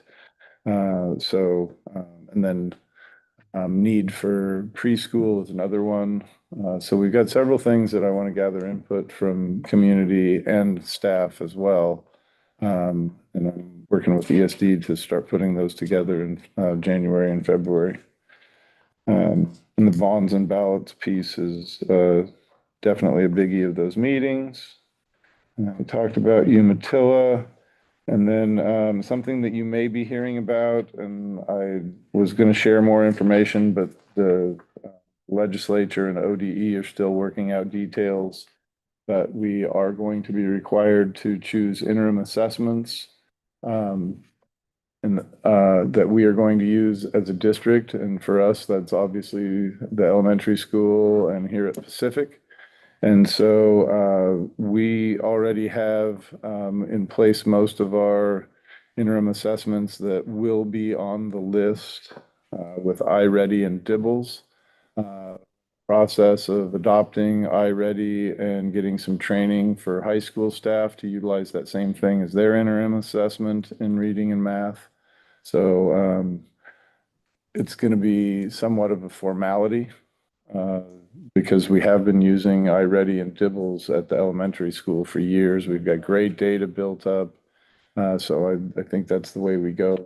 We are still waiting officially for legislature and ODE to work out their details and present the final pieces where we have to make a decision. So I just wanted to share with you that that's going to come to you in the next month or two as a board decision to give your input. I'm working with administrators to gather input there. But like I said, we already have a really strong system in place. It'll just formalize it when we select it through ODE. Enrollment's pretty steady. We are still at the same number in Family Academy. And the enrollment number at 223, correct, is it's 3 below what we shared with ODE as a prediction for this year. So that's, if we can be within 3 every single year, we're going to be good. So that's where we're at just with the numbers. I did want to reiterate from the written report that Monday, January 5th is not a day of school for kids. It is an intentional work day for staff before kids get here so that they can plan and prepare and really be ready. Because if we all think, I'm not gonna say if we all think, I'm gonna share Aaron Miller as an educator. The day before I go back to work after 2 weeks, I have great intentions for that Sunday to be ready for my kids. And I then get to that Sunday and it is my last day of vacation. So I'm gonna take advantage of it and I don't do the planning for my kids and I show up and I wing it on Monday. That's me. Okay, so this day puts in place a day so we're not winging it. We come back and we do our planning and we should be really ready for not just the first day back, but the first couple of weeks. So I think having that planning and prep day, no professional development, no trainings, no meetings, just show up and get ready for your best lessons for kids when they get here tomorrow. So that's the purpose of that day. I support that. And I shared my shortfalls as an educator. That's really what I've got for you. We don't have anything new from the budget. We're still waiting to hear what happens at the state level. As you heard from Senator Brock Smith. We're still, when we get to financial report, you may have some questions there, but we're still in a good spot. But those things obviously will have an impact. But still looking at 5%. But still looking at the potential that we have 5% to cut. Worst case scenario. Dates to remember, I want you to disregard those. I was looking through my report today and I saw that there's October and November in there. Those are obviously not accurate. We have a board data workshop on January 12th and our next board meeting is January 26th. The times are correct. So that's what I have for you from my report. Board have any questions? Right. Moving on to our very patient principals. Thank you for your flexibility in the beginning of our meeting. Ms. Williams, we're glad to see you. Muted almost. There you go. Right, good evening, everyone. Sorry about that. My hands are wet. Sorry I couldn't be there with you tonight. I had a contractor coming in and so I had to be here to let him in. So it's good to see all of you. Principals report, I was going to let you know, we, General Culture, we had our Friendsgiving. This is an annual tradition that they started a few years ago and they put tables and with benches down the main hall. We put tablecloths out, everybody decorates, we keep them for special occasions in the future. Food was awesome, everybody was in a great mood, very positive, everyone was very grateful. We have pictures as well that we're going to be promoting. NHS put all the planning and pie baking together, they did all the cleanup. It was just a really wonderful, lovely event. New news, I've been working with Cognia for our 3-year mid-year assessment for school accreditation. Finished that last night. This has been something that we've continued to do since told about 1948. And more suitable in higher education, allowing students better access to universities. So with that accreditation, more universities will take our diploma and the credits and such, so it helps kids get into schools. So they have us proof, like a lot of the things that we're doing. I have to provide data assessments, different surveys, things like that, just to show that we are doing all that we can for our kids that are and our staff. Astellas, this is our online platform. Been using this for general education and also remediation and credit recovery. This is a online program that we use for Family Academy as well as in building. We'll be issuing grades at the semester for this. We have several kids that are now starting Spanish 2, moving along and doing well in this program. We had, I've been doing a monthly principals coffee, had one on the 2nd, had some really good conversation. This was specifically surrounding parents' desire for more challenges for their children and having opportunities in academia. So I have been looking at, which was one of my goals anyways, some different avenues for AP and honors type coursework. And it's been really great because in this last week, I've had several students that are straight A, overachieving, very ambitious, hardworking, great kids. And they've been coming saying, I really want to take this course. We don't offer it, or I've taken it previously through a different online platform and I want more. This is where I know I want to go. And so I've been having a lot of student meetings and then interviewing different online platforms to see what will serve us the best. So my goal is to have our, we have already our SPED department that's working great, but then to have our interventions in place, which is the iReady and working with kids in different facets, and then also having a platform for some honors and variety of choices that we just can't offer. So extra electives and things like that. This week, we are doing a lot of holiday enjoyment and festivities. We have 4 days of different selections. So today I was wearing some red and white. We've decorated our main hall. We did decorate the cafe, lots of different lights, a tree, things like that. We've also been going through and giving some donations. We've donated a couple trees. Advanced Health donated $10,000, which gives each of our students about $50 for a Christmas gift. So lots of generosity within our community. Safety, we had a false alarm with an accidental push of a button on our phone PA system from a student. So she was a little frightened by this. And we just called Mr. Barry. He quickly called Gold Coast Alarm. And we learned that we needed a new receiver box. And we had a sub that came in through the back wood shop. And so it wasn't reading to where our office was at. So they did that immediately and was very thankful for Mr. Barry. The next week, the alarm sounded again. This was a different occasion. So we had one on the phone PA and the other one, was in the wood shop. And then we found out that when they put the new receiver in, they basically put it to our old user platform with AT&T. And so we had switched to Verizon. So Chad Berry again made sure that we were up to date and everything was where it needed to be. So all of that is accurate. And we had a test this morning proving that we are safe, reliable, everything's in good standing. Miss Carlton went for a grant. We needed 2 iPads to continue just journalism work, so it was easier with the layout and the cutting and cropping and things like that. And her class won the Yarg Foundation and won $1,500. So they are now looking to purchase those 2 iPads and they're very excited about that.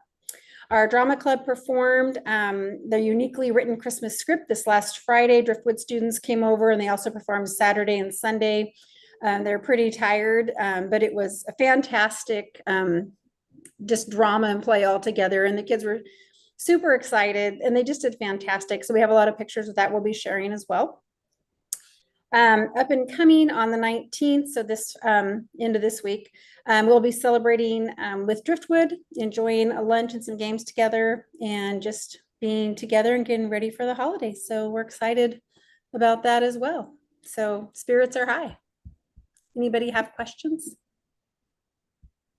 Questions from the board? Thank you.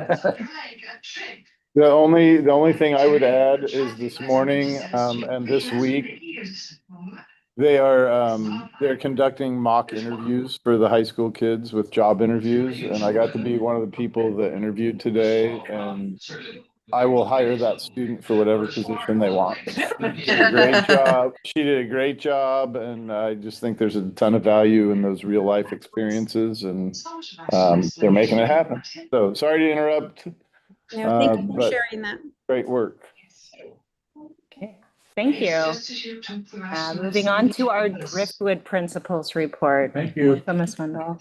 Hello, everybody. I don't know. I'm seeing myself in black and white. I don't know what that's about, but I didn't do it on purpose. I'm sorry.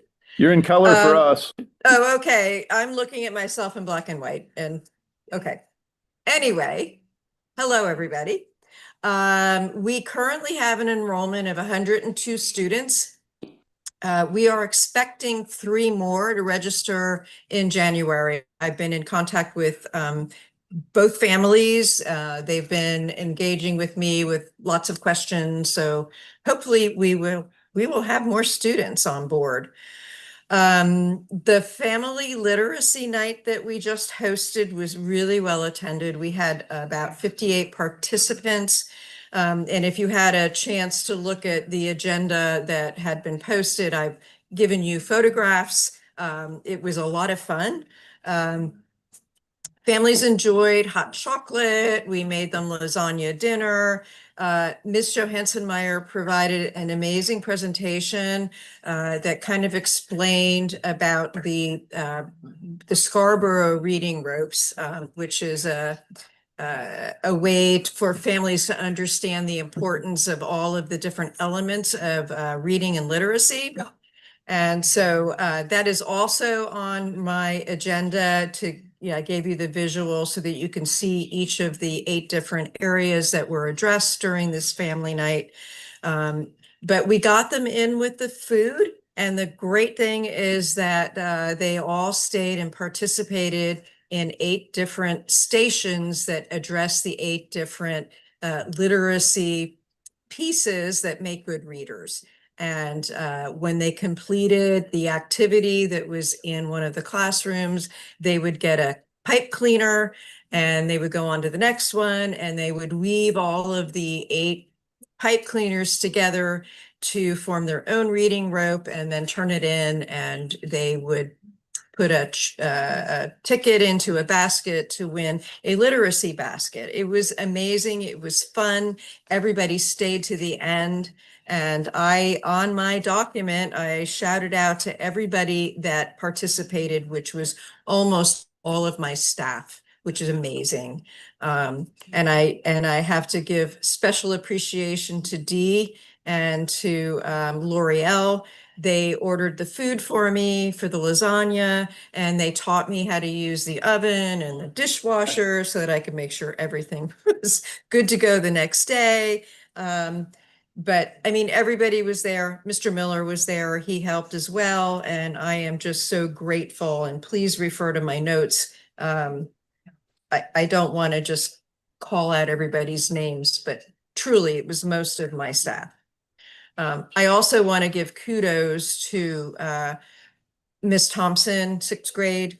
They did a fruit sale, and she's just trying to fund a really special event for her students for the end of the school year. She's been talking about maybe a Rogue River trip on the jet boats, and there was something else that I don't quite remember, sand something, probably doing the carts on the sand dunes, but their sales netted almost $2,000, $1,930. And so her students did a great job of hitting up most of the staff. I will say that we did purchase a lot, but there were many families involved, and we finally were able to distribute everything by the end of last week. I would like to thank very much the performers, the performers at the high school, their drama club, Jessica and Amanda especially, because we found out that since we couldn't use the community center, that they were putting their play on in the cafeteria at the high school, and they could not host all of my students.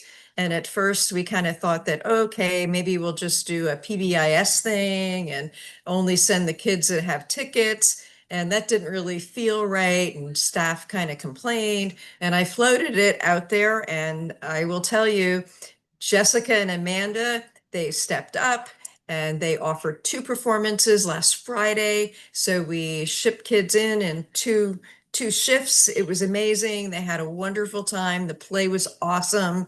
And I'm so glad we were able to do that for them. And I thank the high school very much for hosting that. It was awesome. Next thing is we had some fire drills this month. I was kind of proud to say that we were able to evacuate the building in under 5 minutes, and it counts for everybody, and check the building. And so I think that we're really good. We had done the previous month an earthquake drill, and students sheltered in place and then evacuated the building, and that also went very well. Mr. Miller was part of that, timing it. And so I'm kind of pleased. how our staff has rolled that out and how receptive our students are for the need to take this all very seriously. Staffing, I had mentioned this before. Ms. Stout and I have been working on finding a replacement for our American Sign Language person who is going to be out on maternity leave. We thought that we had someone whose skills might have risen to the level that came in through a different interview process, and have found that she's really not quite where we need to be, but she could be. And so we are going to be spending the whole month of January with our American Sign Language expert who is leaving to see if we can't get her trained well enough to fill that position. Not sure yet, but I think it's well worth the investment. She's a wonderful aide. We can bring her on to do after-school tutoring and some other types of subbing projects. So I'd like to kind of pursue that. There's not many people that do American Sign Language, and without this individual, we will be relying on virtual services, which are kind of tough for a first grader and very expensive as well. So I kind of would like to bring her along, and Mr. Miller has indulged me in my request for her services in January to be able to shadow our current person who provides those services. Let me see, where are we? Carrie King has been brought on board. She was brought on board as a one-on-one aide for a first grade student who was under evaluation. We actually had his eligibility meeting today. He has been found eligible and will require the one-on-one services for the foreseeable future. My hope is that we can fade this person. That's the hope for any special education program. But for now, to make him successful, he needs a very structured environment with a one-on-one adult. And she has just fit the bill, and I'm just so happy to have her on board with us. And I do want to sincerely say that I'm so sorry to say goodbye to Brooke Seabrook and her boyfriend or fiance, I'm not too sure, Cameron Pasquale. They have been riding with Driftwood since September and doing all kinds of filling every absence because I didn't have staffing. And so that went to the kitchen, that went to one-on-one aid support. They were amazing, and I wish them lots of luck. They're doing graduate studies back in California. Would love to have them come back. It was amazing. Students loved them, and they were just a great help. I had a law conference session. I was very curious about the AI.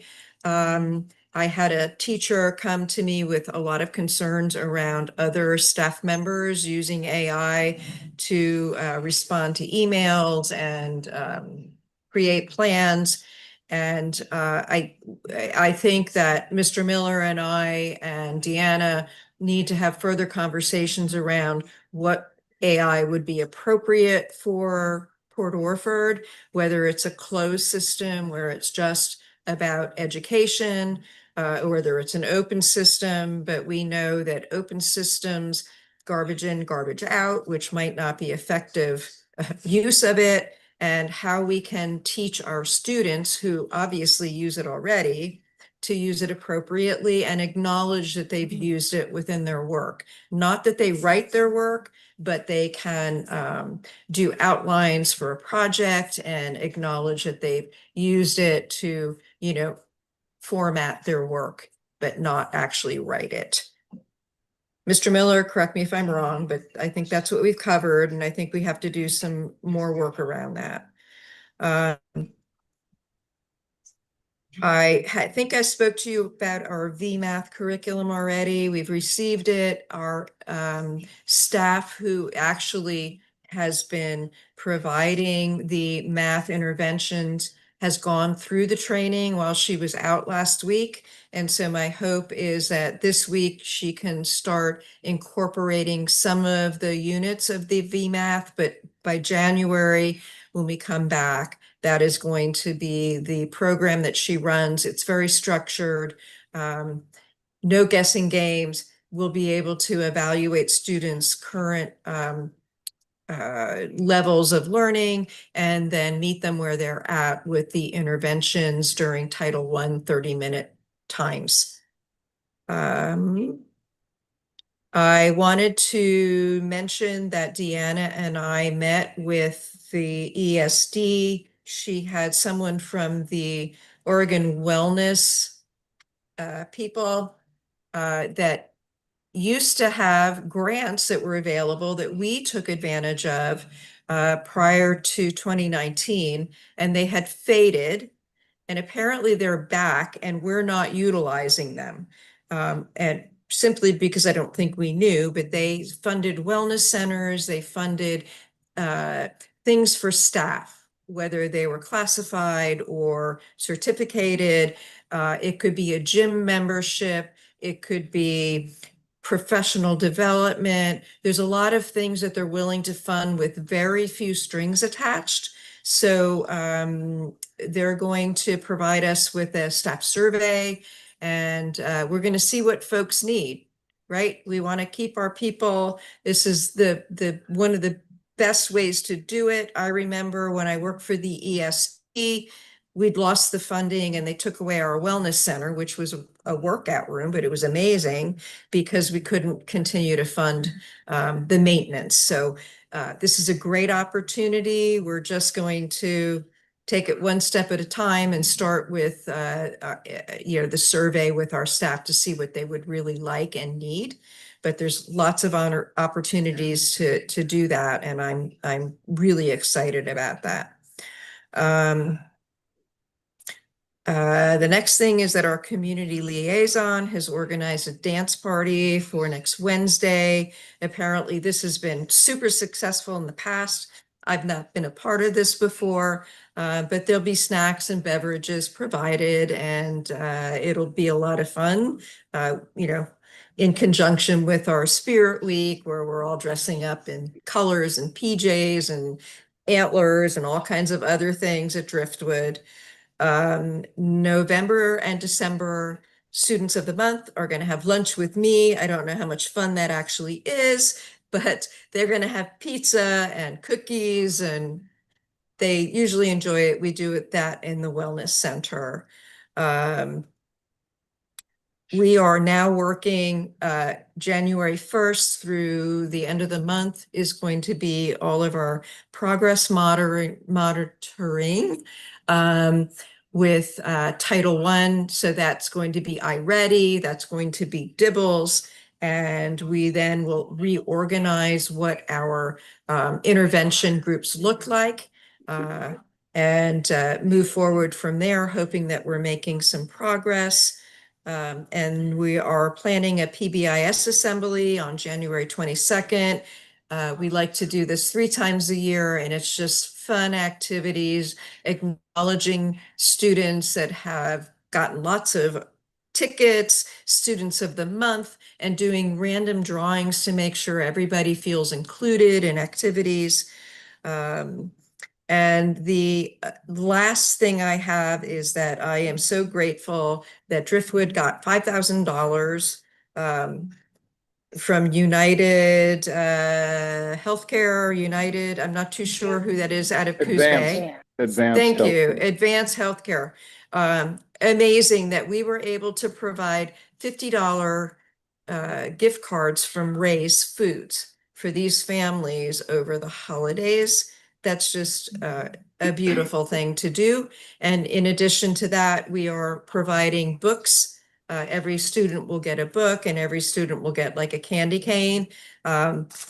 So I'm really grateful about that. And I was finishing up my thank you card before I was expected to participate. So amazing things happening, and feeling very happy about how things are rolling out at Driftwood.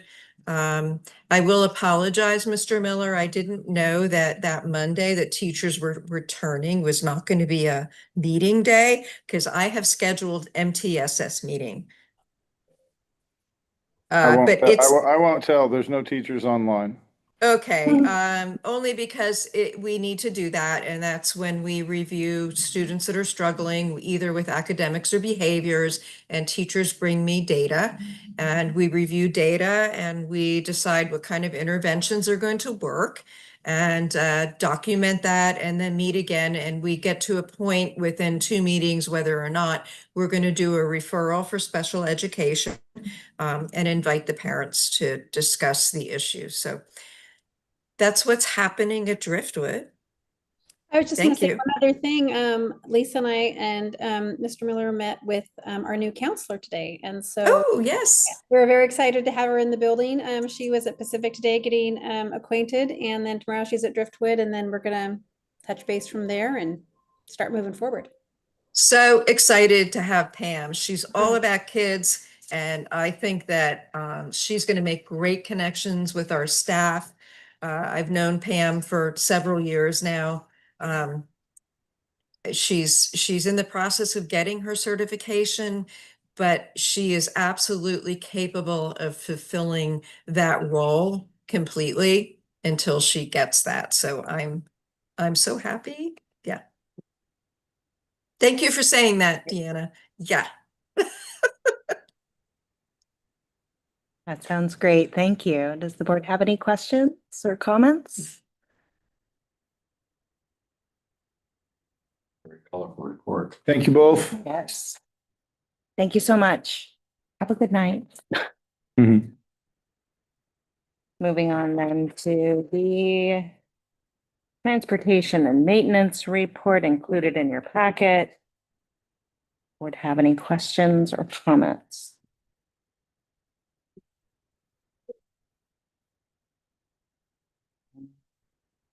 On to our technology report.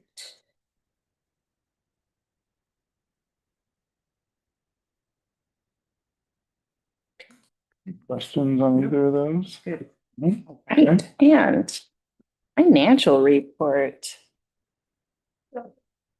Not packet, but attachment to the packet.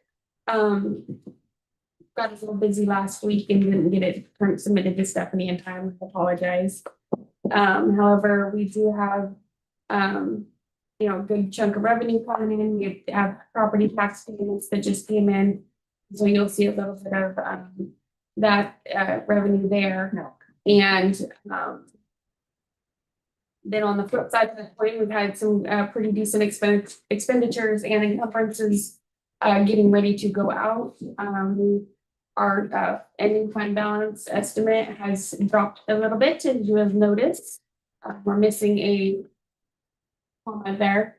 That our ESD local service plan, which is a lot of our services that we get through the ESD, got their pre-billing out, so we were able to get those funds encumbered and get them earmarked for ESD. And so hopefully that'll be the last huge dip in that fund. Not to say we won't have anything happen, and things always happen. But we also do have $5,000 that went out for a down payment for window coverings for our Driftwood office that have been needed since we replaced them last year for the rest of that Highway 101 facing windows. And apparently when they did that work, they missed the office windows.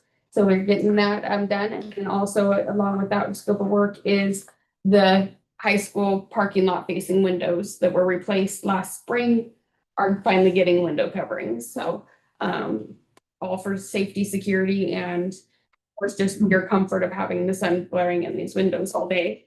And then we also had some work done through Avery Plumbing. So there was a chunk of money that went out to them. Apparently one of our restrooms here at the high school had hot water going into toilets. That was a random thing. I had no clue. And so we got that fixed, so we're not spending electricity for toilets. Also, we are working with them on an upcoming project. I think the work may actually already be in the works at this point, to have a what's the word I'm looking for? A dedicated hot water heater just for the kitchen. Because right now they're sharing a hot water heater with the rest of the building, which at times of the day will make it to where our hot water is not getting hot enough to sufficiently sanitize for health regulation. So that's in the works. And then of course, garbage and trash, which is our normal bill for them. And then we didn't have any huge checks go out last month, but a lot of bills coming in to go out soon. And so, yeah, we also did receive $92,000 in federal forest funds that had been, waiting on this for, I think, what, 3 years now? Yeah, since I got here. First year here, they started talking about that, and they told us 2 weeks at that time, and we just finally got that payment. And then also, as Deanna and Lisa were talking, we got $10,000 from total from Advanced Health. That's divided 5,000 between each building, and we were able to provide are going to be able to provide $50 gift cards to go home with each of our students, hopefully to help impact or lessen that impact of some of the holiday expenses. So I think that's just about it. Any questions? Thank you. Thank you. Any questions from the board? Right, then we will move on to new business, seeing as 6.1 has been satisfied, moving on to 6.2 ODE Integrated Guidance 23-25 Annual Report. That's so glasses. Okay. So this is actually aided from ODE to make this a little bit bigger than what I had at first. I'm very sorry. Each year we are required to provide an annual report on our progress towards our goals in integrated programs. That's SIA money, that's high school success money. And this is the report that I have for you. It is seemingly really brief, but our expenditures for SIA and high school success, we continue to utilize that for our community liaison, for our dual credit programs, for our counselor, other services along with that include CTE and I'm missing the big one there. Head Start. We have 4 slots available for Head Start. Those are ones that often don't get used, and then we're adjusting that money at the end.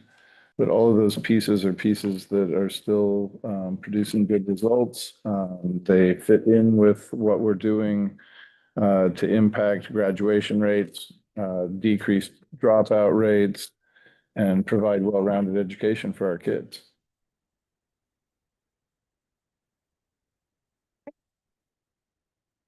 And this gets filed once a year with ODE. You know, I wish I knew. This is part of the reporting process that just makes no sense. There's so much of this that they can get on their own from other reports that we submit.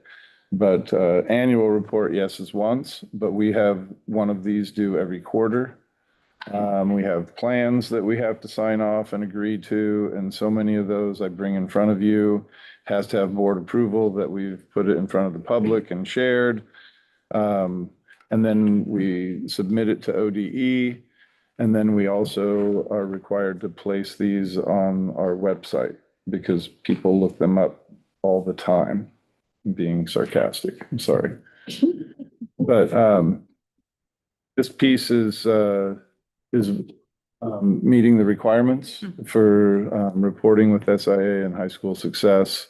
The bottom line is that those funds are critical for us and being able to provide services for our kids.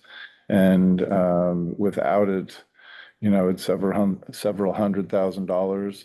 And we have a lot of positions embedded in that because they are ongoing funds. When we had ESSER funds, worked really hard not to put positions into that because, you know, they're sunsetting and going away, but these are ongoing dollars. So we're able to embed some salaries into them and have them be maintained.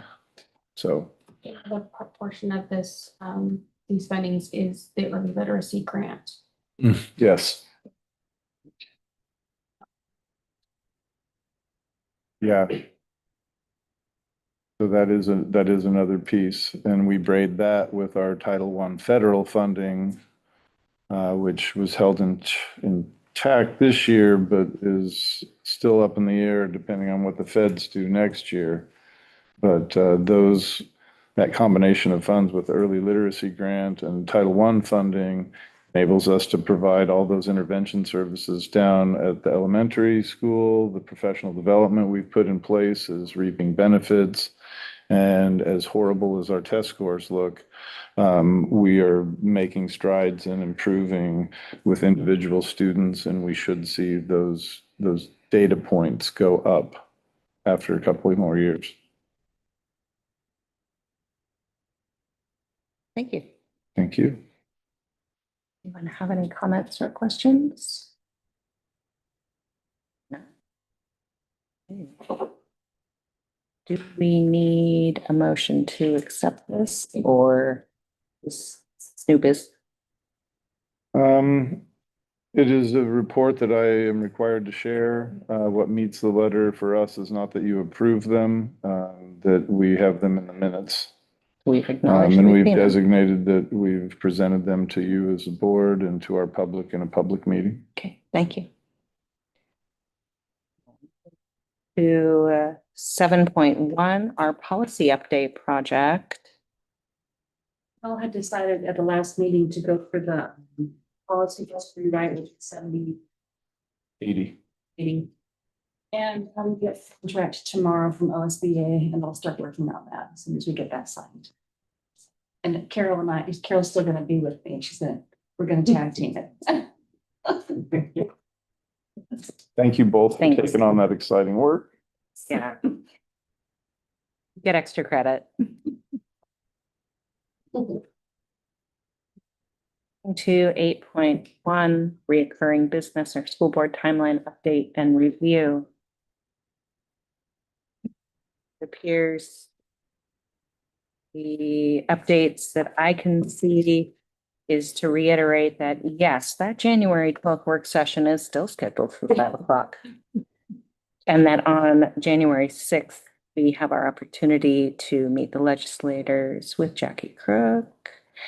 And you can, no, this would be up at the ESD. They just switched it. Where is it? I sent something out for the earlier meeting and Carol was the only one that could make it, but with this new date and Corinne and you guys showed up. I know you did. We tried. Yes. But will it be at the same location? It'll be at the same location. So It's the South South Coast Coast ESD, January 6th. It's 4 to 6 p.m. We will get to revisit with our legislators.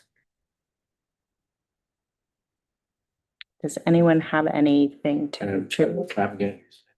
4 to 6, it sounds like.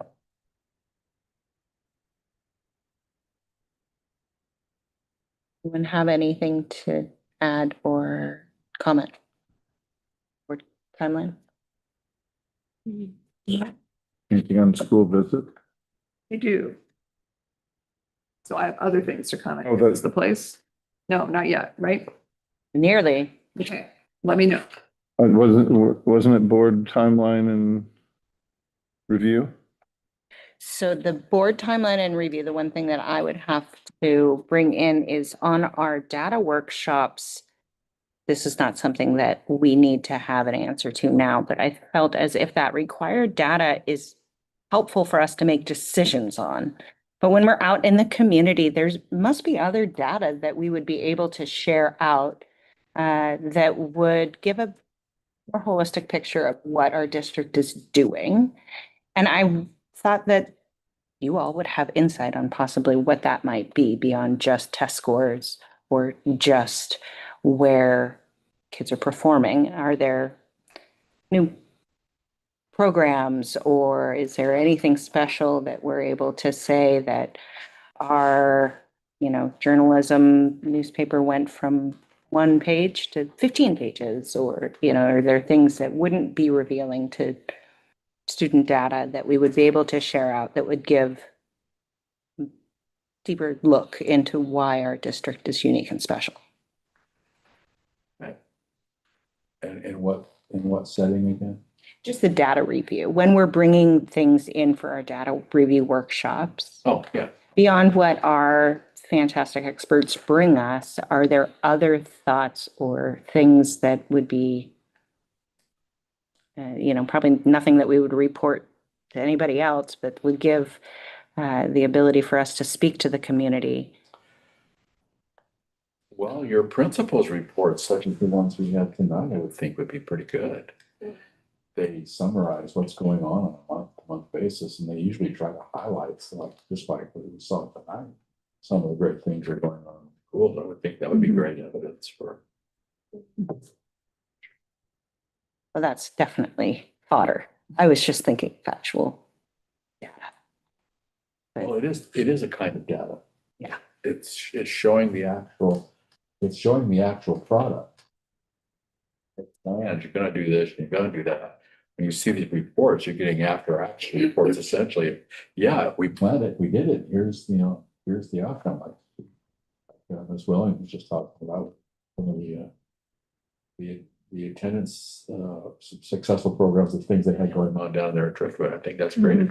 The report we had about the school play, being they did it twice to facilitate the needs of the Driftwood kids, and it was well, I think that's all great evidence of artifacts or evidence, whichever you want to call it, for implementation of district goals. I agree with you, Bob. And I think especially like the numbers about how many people attended the family nights and things like that, because, research shows that the more involved a family is, the more successful their child is as a student. And so when we are able to hold events and activities where many people and many families come and are engaged, that is data that has research behind it, that it does improve the student's success. So I totally agree with you, Bob. Yeah, the only weak point is I wish there was some way we could get all that information out in a broader way to the community. Yeah, I guess those monthly reports are helpful, but I was considering on a longer scope, we could take a look at like what was the highest attended program, or what just probably inconsequential data that would still show us insight that wouldn't be normally on the reports. I thought that the wisdom's in the room, and if anybody had an idea of what else there might be, you guys would have insight for that. My other thought would be that when we got together and created our district goals, it's probably been almost 2 years ago now, but Bob was so good at making us do the SMART goals to make them measurable. And so on that page, we actually took a stab at coming up with how, like counting the number of CTE programs that we have and things like that. So we might want to relook at that and see if those are still good measurements. Do we know what those numbers are? And if there's something important that you're wondering about, sometimes there's an obvious metric that's going to evaluate it, like a test score, and sometimes there's things out there that aren't so obvious. But if there's something you're wanting information about or more data, if you share those specific things with me, then we can figure out whether it's sharing something more of in a report format of what we're doing, or if there's some sort of a data point or statistic that we can put to that query, then we can come up with that as well. part of that is the discussion of choosing those local metrics that we're going to evaluate 3 times a year. But when we pick that, it's going to be another canned data point that has to do with reading and math. It's not the outside the box kind of thing. Yeah.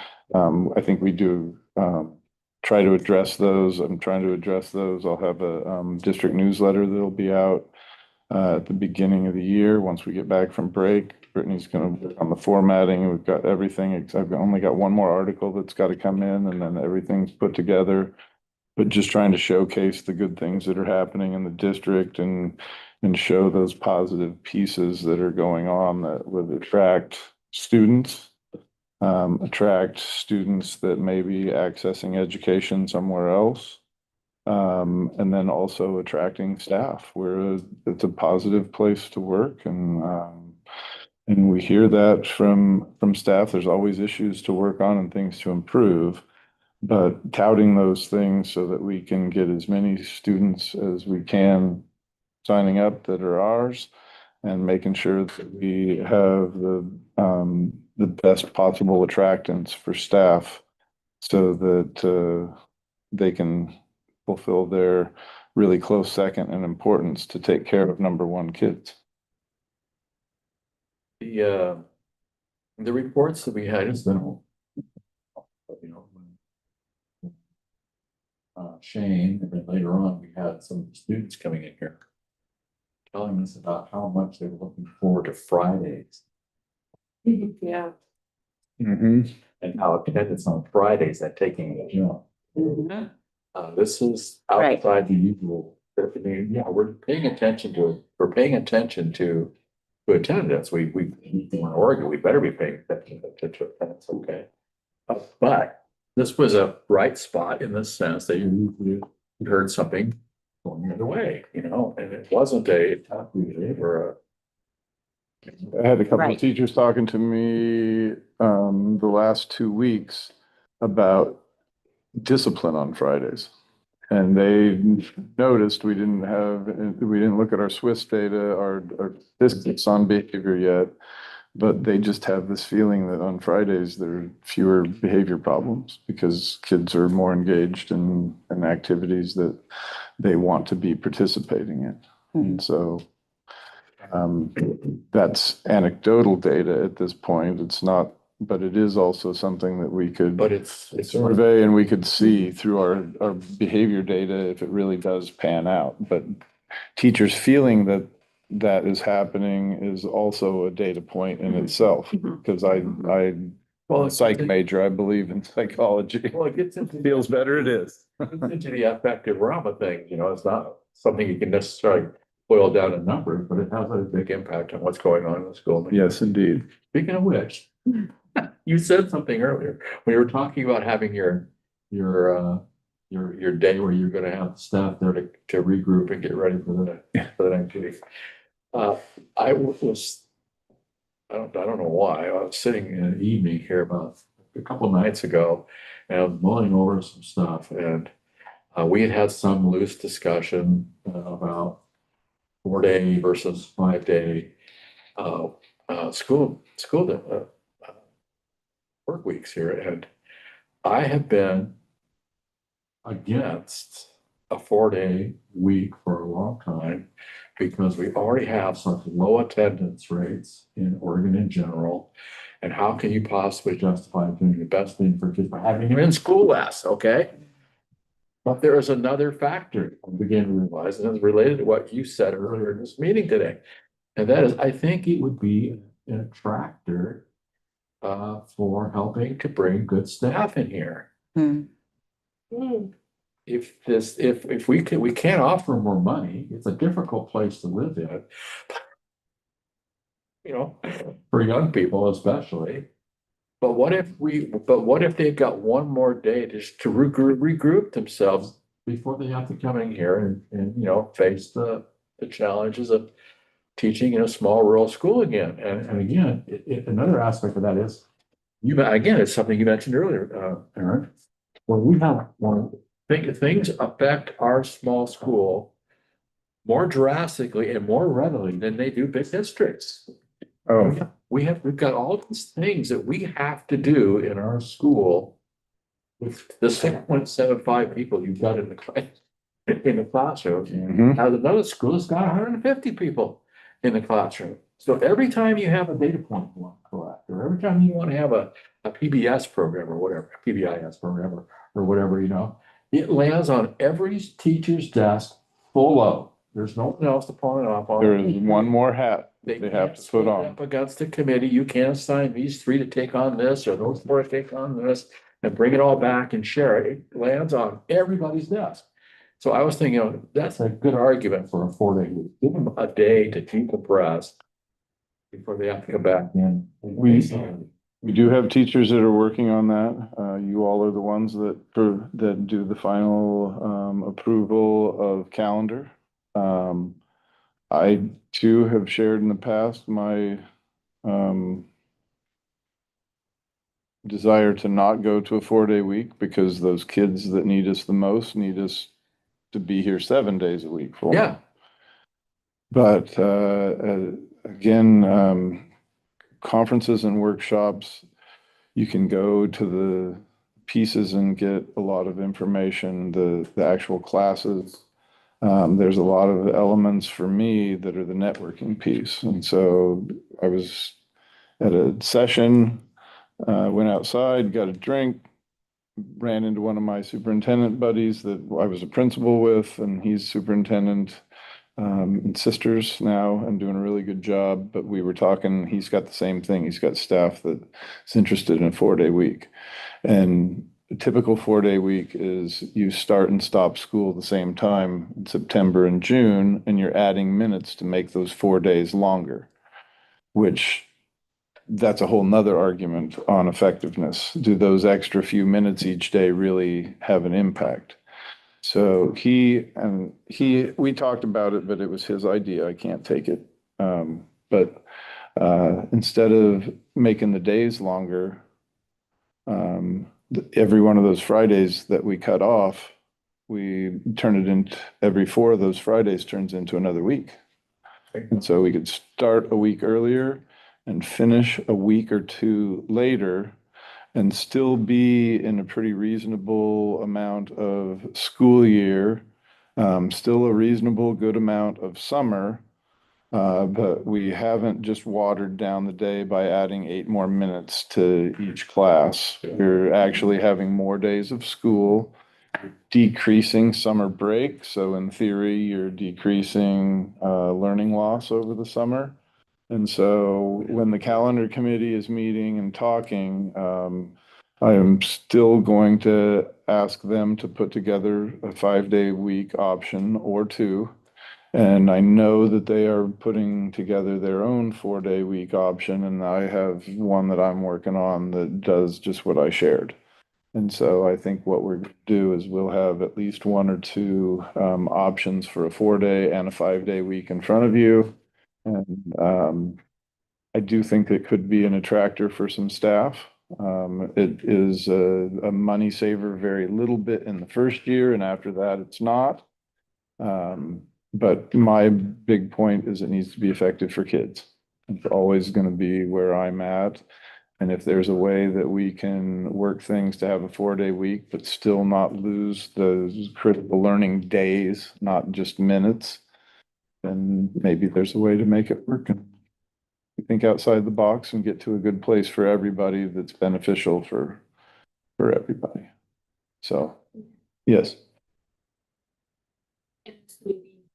So for this, just let me know and we can discuss it later. If the school were to go to a 4-day week, like the students who rely on the school for a major source of their nutrition. Yeah. That's a piece to definitely work out. Do you know funding to possibly, or child nutrition has funding to possibly carry lunch on for that 5th day? I think there's a way for us to creatively deal with it, but I don't think we're going to get it through that avenue. Because I think it is required for it to be on site in the cafeteria, different than those special rules during COVID. But it would be something to look into, and it would definitely be something that we would need to figure out and address and work with our food bank, work with Rotary, work with our community organizations to figure out how we get some extra funding to support meals through a longer weekend. Yeah, Sounds like a great topic for our work session. there you go. For the calendar committee, right? Because they're the ones who actually put it together. I'm just trying to tie it back into 8.1 so that I can say, seeing no first readings of policies, seeing no second readings of policies, moving on to board comments or chair reports. I would have to say just the Title I Family Engagement Night, I thought was really awesome to watch. Children moving through classrooms that they normally had not had access to, as well as the brilliance of the fiddly little pipe cleaners. Kids want to touch things and hold things, and that was literally like tie them in a knot. Brilliant. They were colorful, they were tactile. It was a great way. They had teachers who really incorporated a lot of literacy in a lot of different ways. I thought that was a great one. Does anyone else have any other comments? I have two things for you guys, and I'll try to be quick. But one of my personal school board member goals is to figure out how, and I talked to Erin about this today, how can I get a little more time in the school? Seeing the play this weekend, I really realized how much I do not see those kids. You know, last I saw some of them, they were in grade 3, and now they're like high school. So I talked to Erin a little bit about how could we work that? Like, I can't, as a board member, can't just go drop in. I don't know if you want to explain that, Erin, you could maybe say a little bit more clearly. We looked up the policy, and I just wanted to share with you kind of what I'm thinking. Yeah, you go ahead and then Okay. I'll chime in afterwards. Okay. Just that to do that, like if I were to want to go drop into Driftwood, I would need to coordinate with Aaron, who could either tour me through himself, or I could tour with Lisa, or something could be arranged. But I would like to set that up. So I am getting myself in there, you know, maybe once a month. And maybe there is something that between us, we figure makes a good sense for me to look at. Is it the Title I room? Is it, you know, just following kids through a grade, you know, spending a time one month in grade 1, another month in grade 2. I'm open to anything. My goal is just to really get myself in there a little bit more. Well, a lot more than what I have, because I have not done that. And so the things from my perspective on that, I love the participation and getting in to see what's happening.